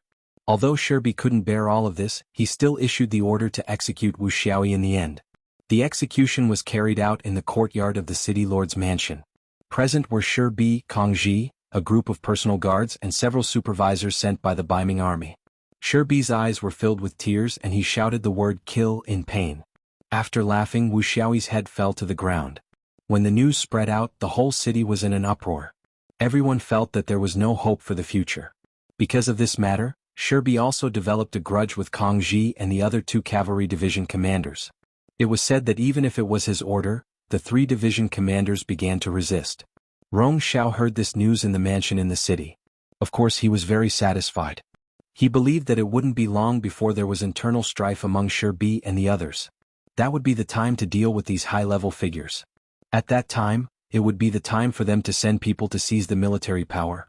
Sha Jing and Jingzhou seemed to have calmed down. As time passed, when the morale of the army and the people's hearts were slack, they would completely belong to Baiming. And for all of this, the 5-star army didn't seem to do anything, especially the first city.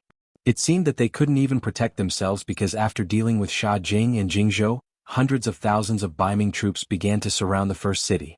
An even bigger storm seemed to be about to begin. The new Ergon-Dusi area had now been renamed Liaodong by Zhu Qiu. In the sea town of the Twin City Guard, which was the town that Yang Qindong first came to when he attacked the grassland, it was very lively at the moment. Countless 5-star army came ashore from here. They disguised themselves as Baiming sea soldiers and entered the town with lightning speed. When the 200 Baiming soldiers guarding the town realized that something was wrong, they were already on the chopping block. The army that appeared here was the 5-star army led by Yang Qindong. Moreover, it was the main force of the army. For example, the army that came along this time was the 4th Army Division, the 1st Cavalry Division, and the New Army. In addition, there were also 30,000 C-rank soldiers transferred from Korea. The 3 divisions of the 4th Army Division had been deployed from the war against the Japanese Empire, and they were only the first batch. Following closely behind them were even more troops that had retreated from the battlefield of the Japanese Empire. As the vanguard troops, these 3 troops became Yang Qindong's fist forces. Their mission was to open a new passage here that led to the origin city from the outside world. In the past, Liaodong region was part of Baiming's territory. Even if Yang Qindong had any ideas, he would have suppressed them because of the general situation. But now, they had already targeted the new Second Army. What was there to hesitate about? It was impolite not to reciprocate. Yang Qindong was not a person who would not retaliate. Compared to other people, he was originally a vengeful person. It was just that many times the time was not ripe, and some of his ideas had not been formed yet. Looking at Baiming now, Korea and the Japanese Empire had been included in Yang Xie's territory. At this time, Yang Qindong did not have so many concerns. Not to mention this time Baiming had provoked him first. Even if he fought back, it could be considered that he had a legitimate reason. Sea Town became Yang Qindong's first gate when he entered this place. It had to be said that northern Ming was also filled with talents. Furthermore, this place was very close to the coast. It wasn't that no one had considered the possibility of the 5-star army suddenly making a move. Although the probability of this happening was too small in many people's eyes, the nearby city guards still arranged for 200 people to be stationed here. They also prepared enough beacon towers to ensure that if there was an emergency, they would be able to warn the other cities and city guards in advance, giving them enough time to prepare. But obviously they had miscalculated again. With regards to the situation here, the Yang faction's intelligence department had already investigated thoroughly. They captured Song Yong alive and detained all of the northern Bright Sea Division so that they could send their army here without attracting any attention. Now it seemed that this first step was right. At least, the Baiming army outside Sea Town had not discovered them yet. Young master, what should we do next? Beta Persei stood beside Yang Qindong with his hand holding the hilt of his sword. There was some excitement on his face. Previously, when they were in the Japanese Empire, they had heard that Baiming had attacked the grassland and surrounded the two cities of Shajing and Jingzhou. It was only because the Japanese Empire's war at that time that they really did not have the spare energy to take care of this place that the Baiming army had been arrogant for a few days. Now that the war in the Japanese Empire had finally ended, it was naturally time for them to take revenge. It could be said that Yang Er and the other warriors were filled with anger when they came here.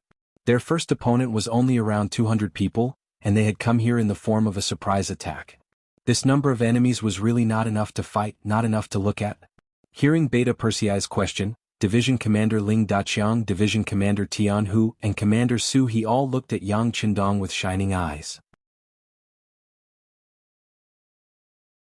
Yang Qindong, who had already changed into a black armor, was now riding on the white dragon, looking into the distance thoughtfully. This was not the first time he had appeared in Sea Town, but compared to before, the pressure on him this time was obviously greater. It was not for anything else, but because his opponent this time was Baiming, the so-called orthodox in the eyes of the world. Even if the great Ming dynasty was divided into two, Baiming's power could not be underestimated. The intelligence department showed that the other side had an army of more than 4 million soldiers, and this was not enough. They were still expanding, and this number alone was not easy to deal with. Not to mention Yang Qindong still had so many family members and businesses in the capital of Baiming. Perhaps if his business was gone, he could start again. If his money was gone, he could earn it again. But if his family members were gone, then it would be too late for Yang Qindong to regret. Fortunately, Baiming did not seem to have any intention of falling out with Yang Qindong. At least from the intelligence department's information, his family members were not targeted by Baiming, and even his business was still running. Thinking about it, Yang Qindong was not only Baiming's enemy, but also the enemy of the southern Ming dynasty and the kingdom of Juarez Yeshen. Moreover, he was so powerful that Baiming had to go all out to fight with him. If both sides suffered heavy losses, even if they won, it would be a Pyrrhic victory. At that time, it would only give their opponent an opportunity. This was also the reason why Baiming did not want to fall out with Yang Qindong. They only wanted to eliminate Yang Xie's forces around them, and then vigorously develop themselves. But even if it was this request, Yang Qindong would not easily agree. The grasslands were not Baiming's sphere of influence to begin with. Everything in the first city was obtained by Yang Qindong and his brothers step by step. Why, seeing that the meat was fat enough, now you want to kill it to satisfy your cravings. How could there be such a good thing in the world? From the moment he appeared here, Yang Qindong was already prepared to fall out with Baiming. The only difference was to what extent he would fall out with them in the end. Now that Beta Persei asked, he naturally would not be polite. He nodded lightly and said, "The next step is naturally to fight. Since someone has snatched 2 of our cities and dealt with 1 of our armies, then we will return the favor tenfold. Men, bring me the map." As soon as he finished speaking, Longwei quickly sent the map to Yang Qindong. Then he pointed to the Shuangqing guards closest to Sea Town and said, "Commander Ling, take your 4th division and set off from here. First, capture this city. Remember, it's best if you don't hurt anyone. Then follow me to the Terran area." "Yes." The commander of the 4th Division, Ling Daqiang, immediately stood at attention and said with a happy expression, "This was equivalent to the first battle, and this was handed over to Lung Feng." This was enough to prove the 6th young master's trust in them. Yang Qindong pointed to many places on the map one after another, then looked at Su He and asked in a deep voice, "Commander Su, from Shuangqing guards to the west, the Ajulan guards, the Tuna guards, the Fuyu guards, the Duoyen guards, all the way to the Wonan River guards, as well as a large area in the north. I'll leave it all to you. Do you have the confidence to take them down one by one?" Su He's face was solemn, but his expression showed that he was extremely excited. He immediately stood at attention and said, "Please rest assured, Bugnam of Gojoseon. Our new army promises to complete the mission." "Very good." Yang Qindong nodded in satisfaction. Finally, his gaze fell on Tian Hu and said, "With all the targets of the new army as a front line, this will be your defense area. In short, no reinforcements from Baiming are allowed to set foot here. If one appears, you will defeat it. Do you have a problem?" "No problem," Tian Hu promised. As the number 1 cavalry unit, the commander of the 1st Cavalry Division, their mobility had always been the strongest. They were the most suitable to intercept reinforcements. The 3 capable generals had divided the work. The moment Yang Qindong ordered people to put away the map, He looked forward with bright eyes and said, "Very good. Since that's the case, everyone go and prepare. We will set off in 4 hours. Do not slack off." With the order, Yang Qindong's first initiative to mobilize troops against Baiming officially began. This also meant that Yang Qindong had enough confidence to compete with Baiming for the world. After the end of the naval battle, the land battle officially began. Shuangqing guards Qianhu Hiying. He was currently resting in his mansion in Shuangqing. He didn't feel that the war had begun and that he was in danger. This couldn't be blamed on him. Since Baiming began to vigorously develop their military, the status of the soldiers had increased a lot. Especially with the establishment of the Liaodong cavalry, many of the troublemakers in this area were recruited. Without those troublemakers causing trouble, Hiying felt that the security was a lot better. Therefore, during this period of time he was very comfortable as a Qianhu. After dinner, he would hug his new concubine and sleep soundly in the room. It was really a happy thing in the world. It was wonderful.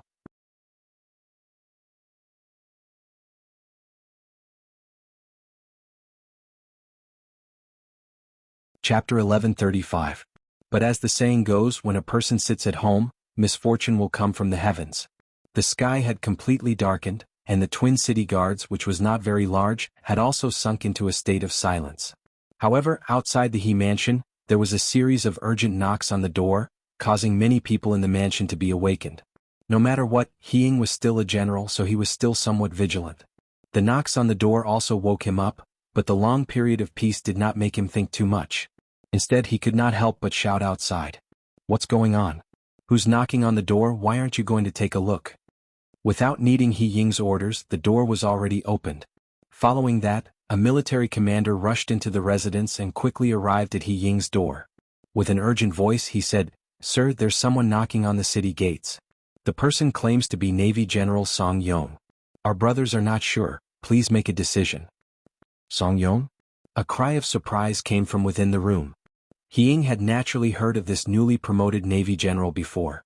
Not only that, he had even seen this person before. But because the difference in status between the two of them was too great, they did not have a deep relationship. Song Yong was here. This made Hiying feel a little confused. No matter what, the other party was a Navy general with 50,000 soldiers. He was just a small Qianhu with 1,120 soldiers. The two of them were on the same level. Why would the other party come to his small twin city guards? His heart was filled with confusion, but Hiying did not dare to delay. He hurriedly put on his clothes and walked out of the room. When he saw the commander who came to report, he could not help but ask suspiciously, "Is it really General Song who came? Did you see clearly?" "Sir, we are of lowly status. How could we know such a big figure like General Song? We are really not sure. That's why we asked sir to make a decision," the commander said with a troubled expression. Hiying thought that his words made sense and nodded. Then, he arrogantly raised his head and walked towards the gates of the residence. As he walked, he said, "That's right, with your status you naturally do not know General Song, but I do. Come, follow me to take a look." Under the admiring gaze of the Zongqi, Hiying left the manor and arrived at the South City Gate under the protection of several bodyguards. At this moment, more than 100 Baiming soldiers had gathered here. They were all in charge of guarding the place. When they heard that a naval general had arrived, they gathered around out of curiosity. After seeing the arrival of the Qianhu, everyone moved aside, allowing Hiying to smoothly walk up to the top of the tower. Then, with the help of the torches downstairs, who else could it be but Song Yong on a horse downstairs? Seeing that it was really Song Yong, Hiying was very surprised. "General Song, didn't you lead the navy to attack the Japanese Empire? Why would he suddenly appear here?" "Who are you?" Song Yong, who was riding on his horse, asked when he heard someone call out to him. "General Song, I am the Qianhu of the Twin City Guards, Hiying." Since there was such an opportunity, Hiying naturally wanted to introduce himself. Hiying wanted to establish a good relationship, but Song Yong was impatient and shouted, "So it's Qianhu He. But since you know this general, why don't you open the gates? Are you going to refuse to let Shangguan through the gates?" Instead of answering directly, he scolded. Unfortunately, there were people who fell for this trick. For example, Hiying was such a person. When he heard Song Yong scolding him, he quickly apologized and said to the soldiers beside him, "What are you all standing there for? Hurry up and open the gates." Naturally, no one dared to disobey Hiying's orders. Soon there was the sound of the gates being opened. Then there was the sound of horse hooves and more black figures entered through the gates. At this moment, He Ying had already descended from the tower and was ready to welcome General Song Yong. However, when he descended from the tower, he was greeted with countless guns and arrows. Needless to say, this was the work of the soldiers of the 4th Infantry Division. With someone like Song Yong leading the way, the Twin City Guards did not even need to fire a single shot. Logically speaking, Yang Qindong could have chosen to launch a night attack. With the soldiers of the 4th Infantry Division, climbing up the walls of the Twin City Guards was not a problem. It was just that he didn't want to make a move on the Han people, and he also needed to preserve the 2 city guards. Because this place would become the Yang faction's logistics base for a period of time, a lot of money and food sent from the sea would be temporarily stored here. So in the end, he chose to let Song Yong stand out and make a contribution. Ying was just a small chinhu. According to the intelligence department, this person bullied the common people all year round and was not a good person. Yang Qindong did not even have the intention to meet him and directly handed him over to the 4th Infantry Division's Ling Daqiang. He has lived here for a long time. He must be very familiar with the situation in Liaodong. Open his mouth and let him know something beneficial to us. Don't worry, 6th young master. A smile flashed across Ling Daqiang's face. After agreeing, he turned around and left. Pass down the order, no soldiers are to disturb the people. At the same time, put up a notice saying that I, Bugnam of Gojoseon, have come. As long as the people here cooperate with us, they can receive money at any time. You can go and do this. Yang Qindong looked at Beta Persei who was following beside him and assigned tasks. Young master, please don't do that. After following Yang Qindong for a long time, Beta Persei knew his young master's feelings for the Han people. He also worked as a logistics division commander for a period of time. Beta Persei was naturally familiar with this small matter. Thus, half an hour later, there were many notices on the walls of the Shuangqing Guard Central City. A large number of people who were originally in a state of panic gathered to watch. Some literate scholars read the notices, and the other people knew that the one who came was King Wunan of Damyang. The reason why they wanted to occupy this place was because when Bugnam of Gojoseon made a move against the Japanese Empire, his rear, the grassland, was attacked by Baiming. Now that the Japanese Empire was dealt with and became a province of the 5-star army, Bugnam of Gojoseon appeared in Liaodong. This time he came to give those who wanted to deal with him a look. The notice also emphasized that they only wanted to deal with those who opposed them. As for the ordinary people, they would not offend them in the slightest. Once a soldier violated the rules, the people could go to the yamen at any time to report it. Once it was verified, not only would it be dealt with, the person who reported it would also be given a certain amount of silver as a reward. At the end of the notice, it was written, "Next, the 5-star army will send a large number of military supplies here. They will be transported in all directions from the Shuangqing Guard Central City. A lot of labor will be needed. As long as the people are willing to participate, they will be distributed according to their labor. Based on preliminary calculations, a strong man could earn 1 tael of silver after working hard for a day. Even a capable woman could earn half a tael of silver." The notice that was posted quickly attracted a lot of discussion among the people. This was also Yang Qindong's request. He did not want to deceive the people. He wanted them to know what was going on outside and let them participate. This would give rise to a sense of ownership, and in the future, it would be twice the result with half the effort. The notice was written clearly enough, and as expected, it attracted all kinds of discussion among the people. So it was Bugnam of Gojoseon who came. I heard that he loves the people very much, especially us Han people. It seems that there is no need to worry. Yes, Bugnam of Gojoseon treats the people well. With him around, of course we are safe. But it says that Baiming is attacking Bugnam of Gojoseon's forces in the grasslands? What does this mean? Isn't Bugnam of Gojoseon our great Ming Dynasty's Bugnam of Gojoseon? An honest-looking man in his 40s scratched his head as he spoke with a confused look on his face. In fact, it was not only this middle-aged man. Many people had the same expression. They lived in the Shuangqing Guard Central City all year round, and because the transportation was not developed, they did not know much about what was going on outside. Fortunately, there were some knowledgeable people in the crowd. They had traveled extensively, so they knew a bit more. Facing this question, they gave an explanation. What do you know? Some of the territories in the grasslands did not originally belong to our great Ming dynasty. That was the world of the Mongol cavalry. Their horses are like the wind and their people are like ghosts. Wherever they go, they eat people without spitting out their bones. They are still nomads, and other than raising some livestock, they don't know how to do anything else. They don't even have any iron tools. In order to survive, they have set their sights on us, the Han people. They would often rob the Han people stationed there. Other than robbing things, sometimes they would even rob people. That is very abominable. This brother is right. Those Mongol cavalry are very vicious, especially in the recent years. Our great Ming dynasty has allowed them to do whatever they want, causing them to not know how to restrain themselves. Their actions have become even more vicious. I was also fortunate enough to go to the grasslands. I heard that it was because of the appearance of Bugnam of Gojoseon that those Mongol cavalry were defeated. Many grassland tribes were cleaned up because of this, and some were even destroyed. Yes, I went to the Jianzhou Left Guard Central City a while ago.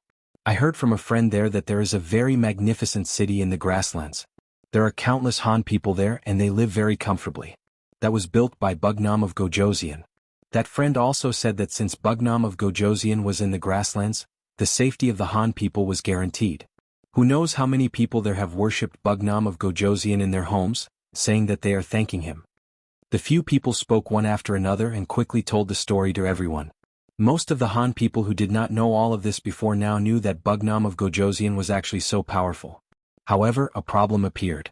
An old scholar who was literate but had never traveled far asked with a puzzled expression, "Since Bugnam of Gojoseon is so powerful in the grasslands and has done so many things for our Han people, why is the Beiming imperial court looking for trouble with him?"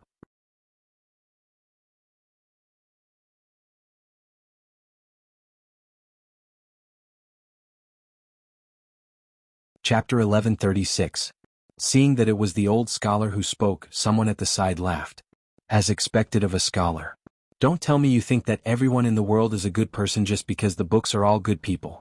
Don't you know the phrase, "A great achievement alters the emperor"? That's right. Bugnam of Gojoseon is so powerful and powerful. How could he not alert the emperor? It's normal for him to take action to suppress them. Haven't all emperors been the same since ancient times? It's a pity that they chose Bugnam of Gojoseon to fight against the Japanese Empire. That's not right. No matter what, Bugnam of Gojoseon took care of the Japanese Empire for the good of the people. Shuangqing wasn't very far from the sea. They were lucky enough to see the appearance of the Japanese bandits a few times. Although the Japanese didn't dare to really attack Beiming with their military strength at that time, they could still attack the periphery. After all, their navy was stronger than Beiming. It could be said that many of the people of Shuangqing had suffered losses at the hands of the pirates. Now that they heard that Bugnam of Gojoseon had completely taken care of them, how could they not be happy?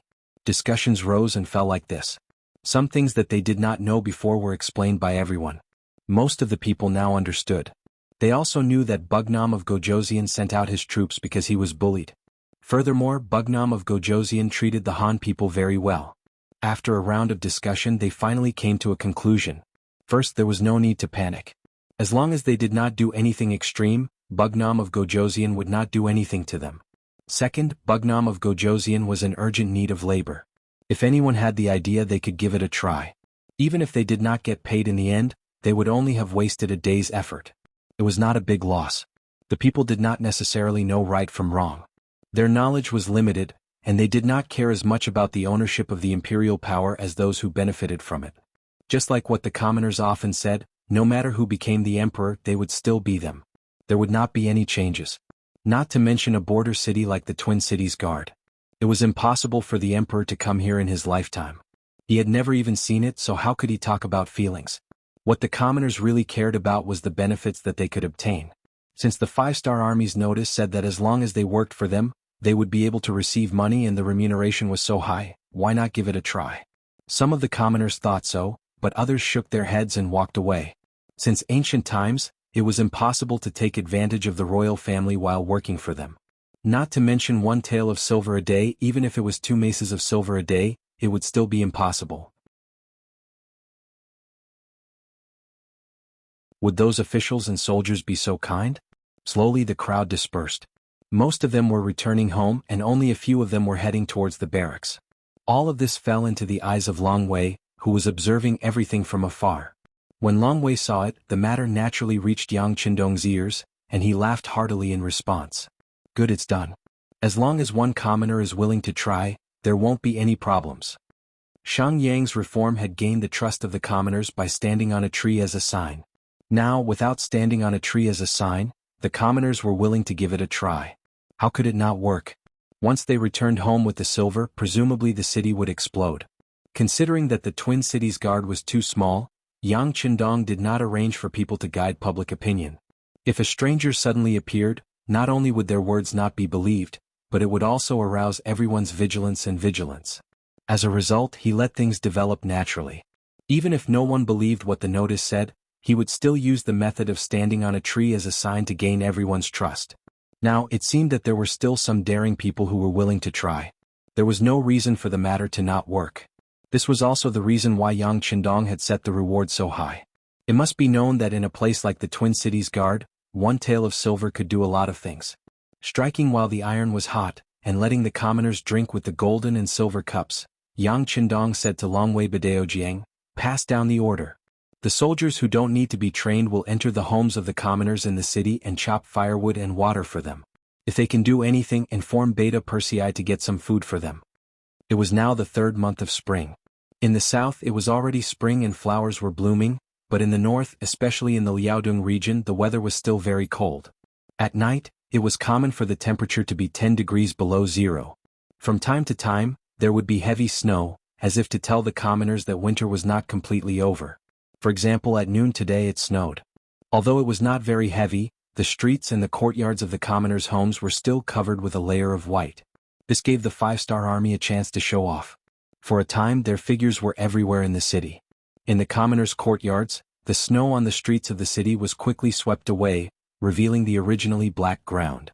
At night, the commoners who had worked hard for most of the day walked out of the barracks with smiles on their faces.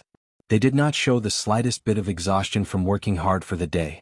After working for most of the day, many of them had less than one tael of silver in their hands. This was because they did not work for a day.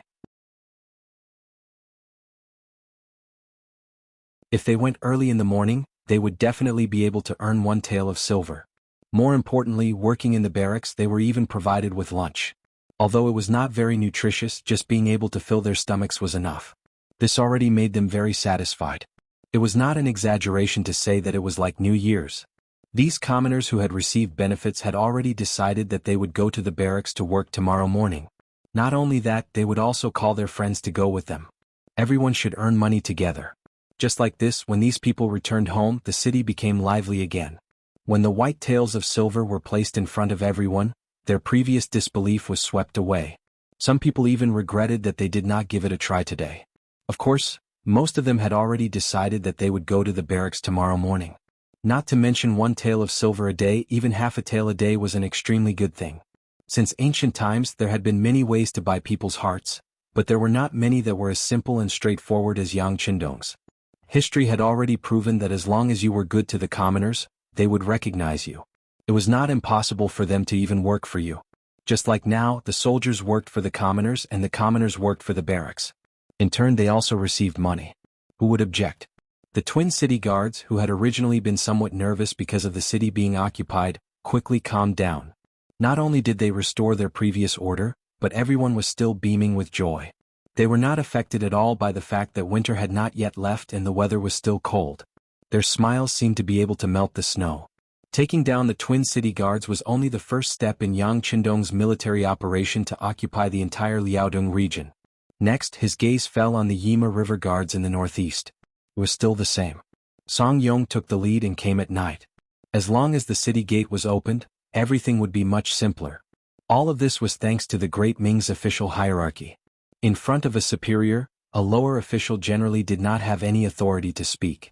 As the commander of 50,000 naval troops, Song Yong's position in the military was not low. At least in the entire Liaodong region, there were very few people who could be higher than him. With him going out to open the city gate, it was always successful. The army was at the front, followed by 30,000 North Korean soldiers. Behind them, the commoners of Twin City drove carriages and were responsible for logistics. This reduced the pressure on the army, allowing them to fight forward wholeheartedly. They did not have to think about other things at all. Naturally, they were able to do things with twice the result with half the effort. Yang Qindong's plan went very smoothly. The new army Suhi did not hold them back. As soon as they appeared, they quickly took down the defenseless Ajulan guards and Tana guards. Then they went straight for the Fuyu guards. There was no such thing as an airtight pants. Although the new army's movements were very fast because of the heavy snow, the warhorses could not display their usual strength. In the end, a portion of the enemy managed to escape. Then the news spread. The nearby guards finally knew that the 5-star army had appeared in the Liaodong region. When the commander of the Jianzhou left guards, Chindula, received the news that the 5-star army had appeared in the Liaodong region, he turned pale with fright. This was a sudden situation that he did not expect at all. He ordered people to ask for help from the Beiming imperial court while he began to prepare his troops for war. The former Jinzhou left guards had been taught a good lesson by Yang Qindong. The former commander Liang Xian and the former commander Tang Longtian had both died at the hands of the 5-star army. Naturally, he who had suffered a loss before, was cautious and prepared for battle. He knew the valiant fighting strength of the 5-star army and had seen it more than once. Chindula still had lingering fear in his heart. He was even considering whether or not it was better to directly defend the city. However, the newly appointed commander Tong Long did not think this way. Just by hearing his name, Tong Long knew that he was not a Han person. Instead, he was a combination of the Nuzan clan and Han people. Because of his bloodline, he had shown that he was good at fighting since he was young. After he grew up, he worked hard to perform well. In addition to his family's support, he finally obtained the position of Commander Tong Long. This was a secondary grade 3 military official. Furthermore, Tong Long was still young, not even 30 years old. It could be said that his future was limitless. However, the bad thing was that the position of an official in the Great Ming Dynasty depended on seniority. So what if you were capable? Being young was your biggest weakness. Unless you could make a great contribution, you would have to wait if you wanted to be promoted. Some people could even wait for a few years, a decade, or a lifetime. Of course, the young Tong Long did not want to wait any longer. He urgently needed to prove himself. Originally, he was thinking about whether or not he should sign up for the Liaodong Iron Cavalry. After all, that army was now unhindered in the grassland. It was said that even the powerful 5-star army was suppressed in the first city and did not dare to move. An army like this was the place where hot-blooded soldiers like him could realize their ambitions. However, before he could make any decision, the 5-star army actually appeared in the Liaodong region.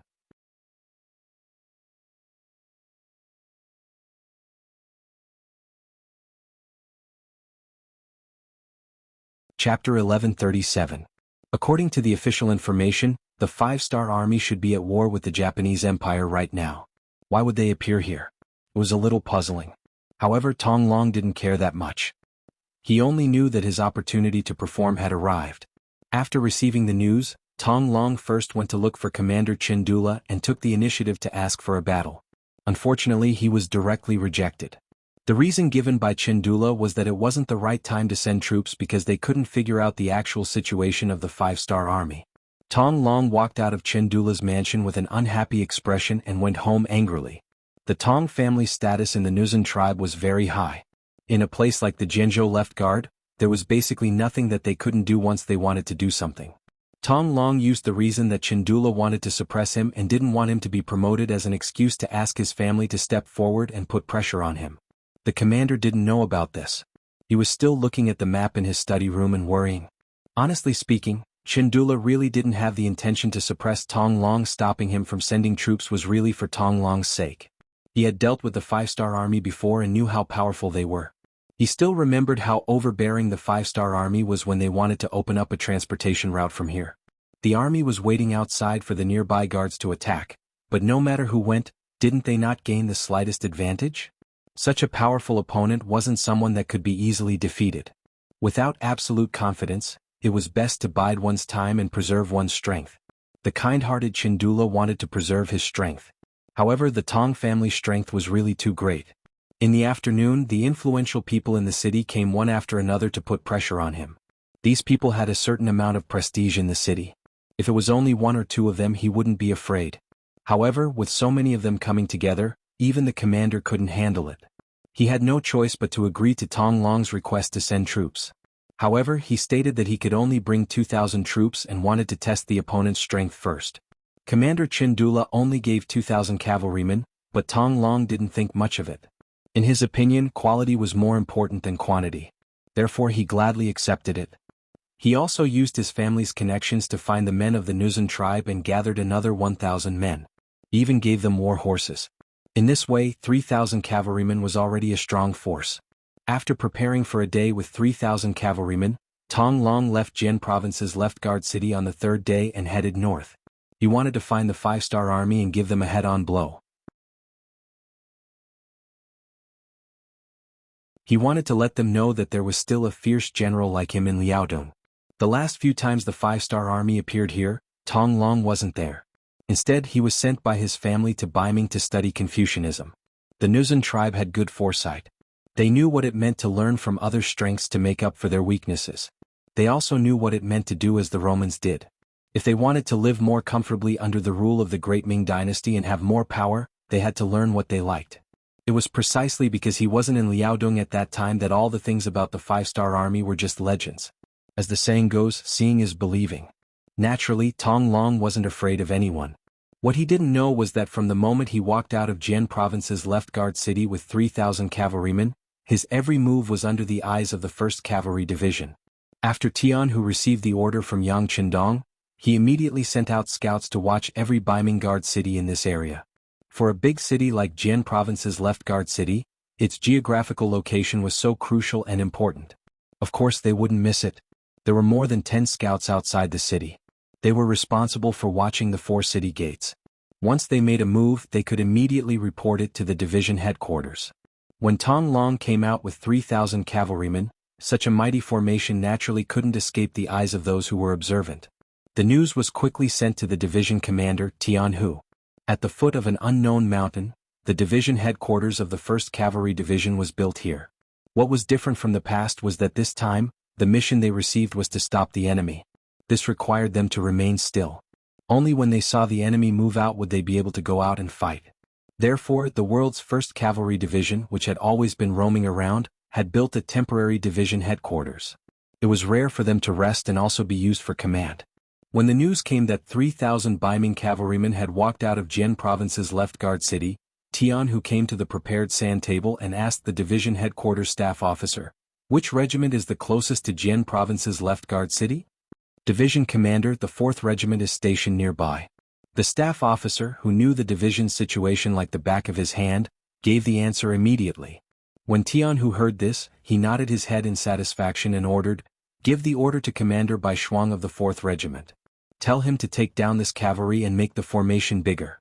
Let the other guards see that our 5-star army is not to be trifled with." Bai Shuang, who was born in the Beiming capital's Yang Family Academy, was one of Yang Qindong's favorite students. He was chosen by Yang Qindong because of his proficiency in both civil and martial arts. After a period of training in the army, he was transferred to the 1st Cavalry Division as the commander of the 4th Regiment. Although he was Yang Qindong's student, he was still too young. Many people didn't understand why he was appointed. There were many battle sequences in the 5-star army. If it was just for promotion, then he could have gone to any army. Why did he have to go to the world's 1st Cavalry Division? One had to know that this was the cavalry that could fight the best. They could go to the front lines at any time and fight the enemy with their lives. In this kind of army, if one didn't have real strength, relying on one's background wouldn't work. Bai Shuang still came and became the commander. At that time, many people didn't think well of this matter. However, when he started to carry out his duties as the commander, Bai Shuang's performance blinded many people. Not only did he perfectly complete the tasks given by the division headquarters in every battle, but he also did it at a very small cost. Just like that, the 4th Regiment commander Bai Shuang was accepted by everyone and became the backbone of the 1st Cavalry Division. Now that the 1st Cavalry Division's first battle in the Liaodong region was handed over to Bai Shuang, who was proficient in both civil and martial arts, Tian Hu was completely at ease. Now he just had to wait for the other party to report back. Soon the order was sent to Bai Shuang through the scouts. When he saw the military order, he immediately ordered the 4th Regiment to gather. At the same time, he sent out scouts to find out the movements of the 3,000 enemy cavalry and the situation of the commander. Yang Qindong had said more than once that only by knowing yourself and the enemy could you fight every battle well. He also said that the commander of an army was extremely important. He often represented the character and fighting strength of an army. If done well, a fierce tiger leading a group of mountain goats could even defeat a group of tigers led by a mountain goat.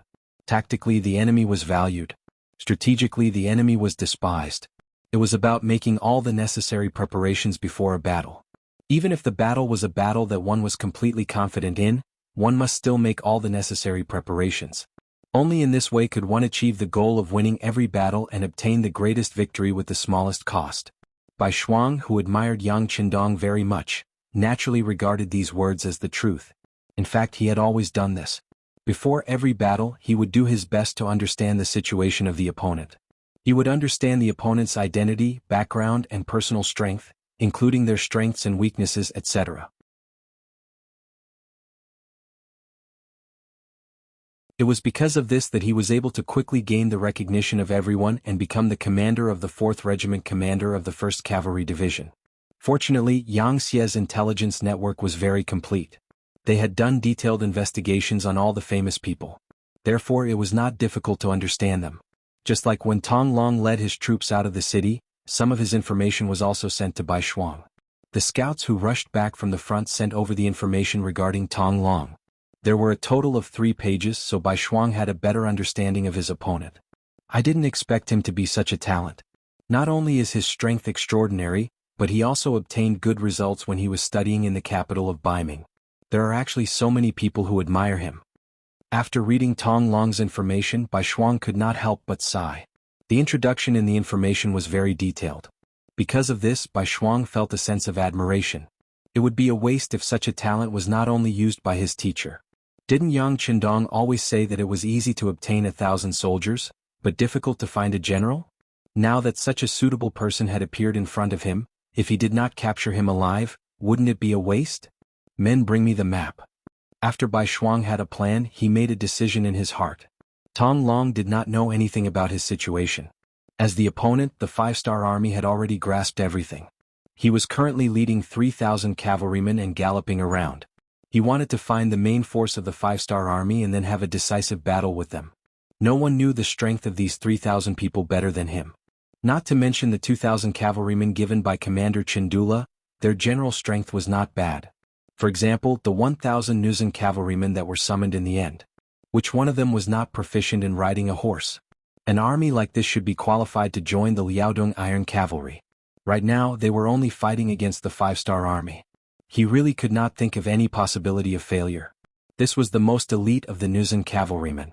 Riding on a tall horse, he continuously galloped for 4 hours. Only when the war horse was a bit tired did he stop and let everyone rest for a while. But what he didn't expect was that just as he stopped and didn't give the order to rest, a group of black crows suddenly appeared on the hillside in front of him. Then, a group of 5-star soldiers also appeared in his line of sight. "Look, is that the 5-star army's cavalry?" A sharp-eyed person shouted. "It seems that they don't have a lot of people. It seems that there are only 300 to 400 of them." An experienced veteran directly shouted out the number of the enemy's forces. "You're tuning in to the Han Li's Wuxia Chronicles YouTube channel. We're so grateful for your support, and don't forget to subscribe to join us on this incredible journey through captivating stories. Your generosity through donations truly makes a world of difference, as it's the primary source of revenue that allows me to expand and enhance this channel for you. Thank you from the bottom of my heart for being a part of this adventure.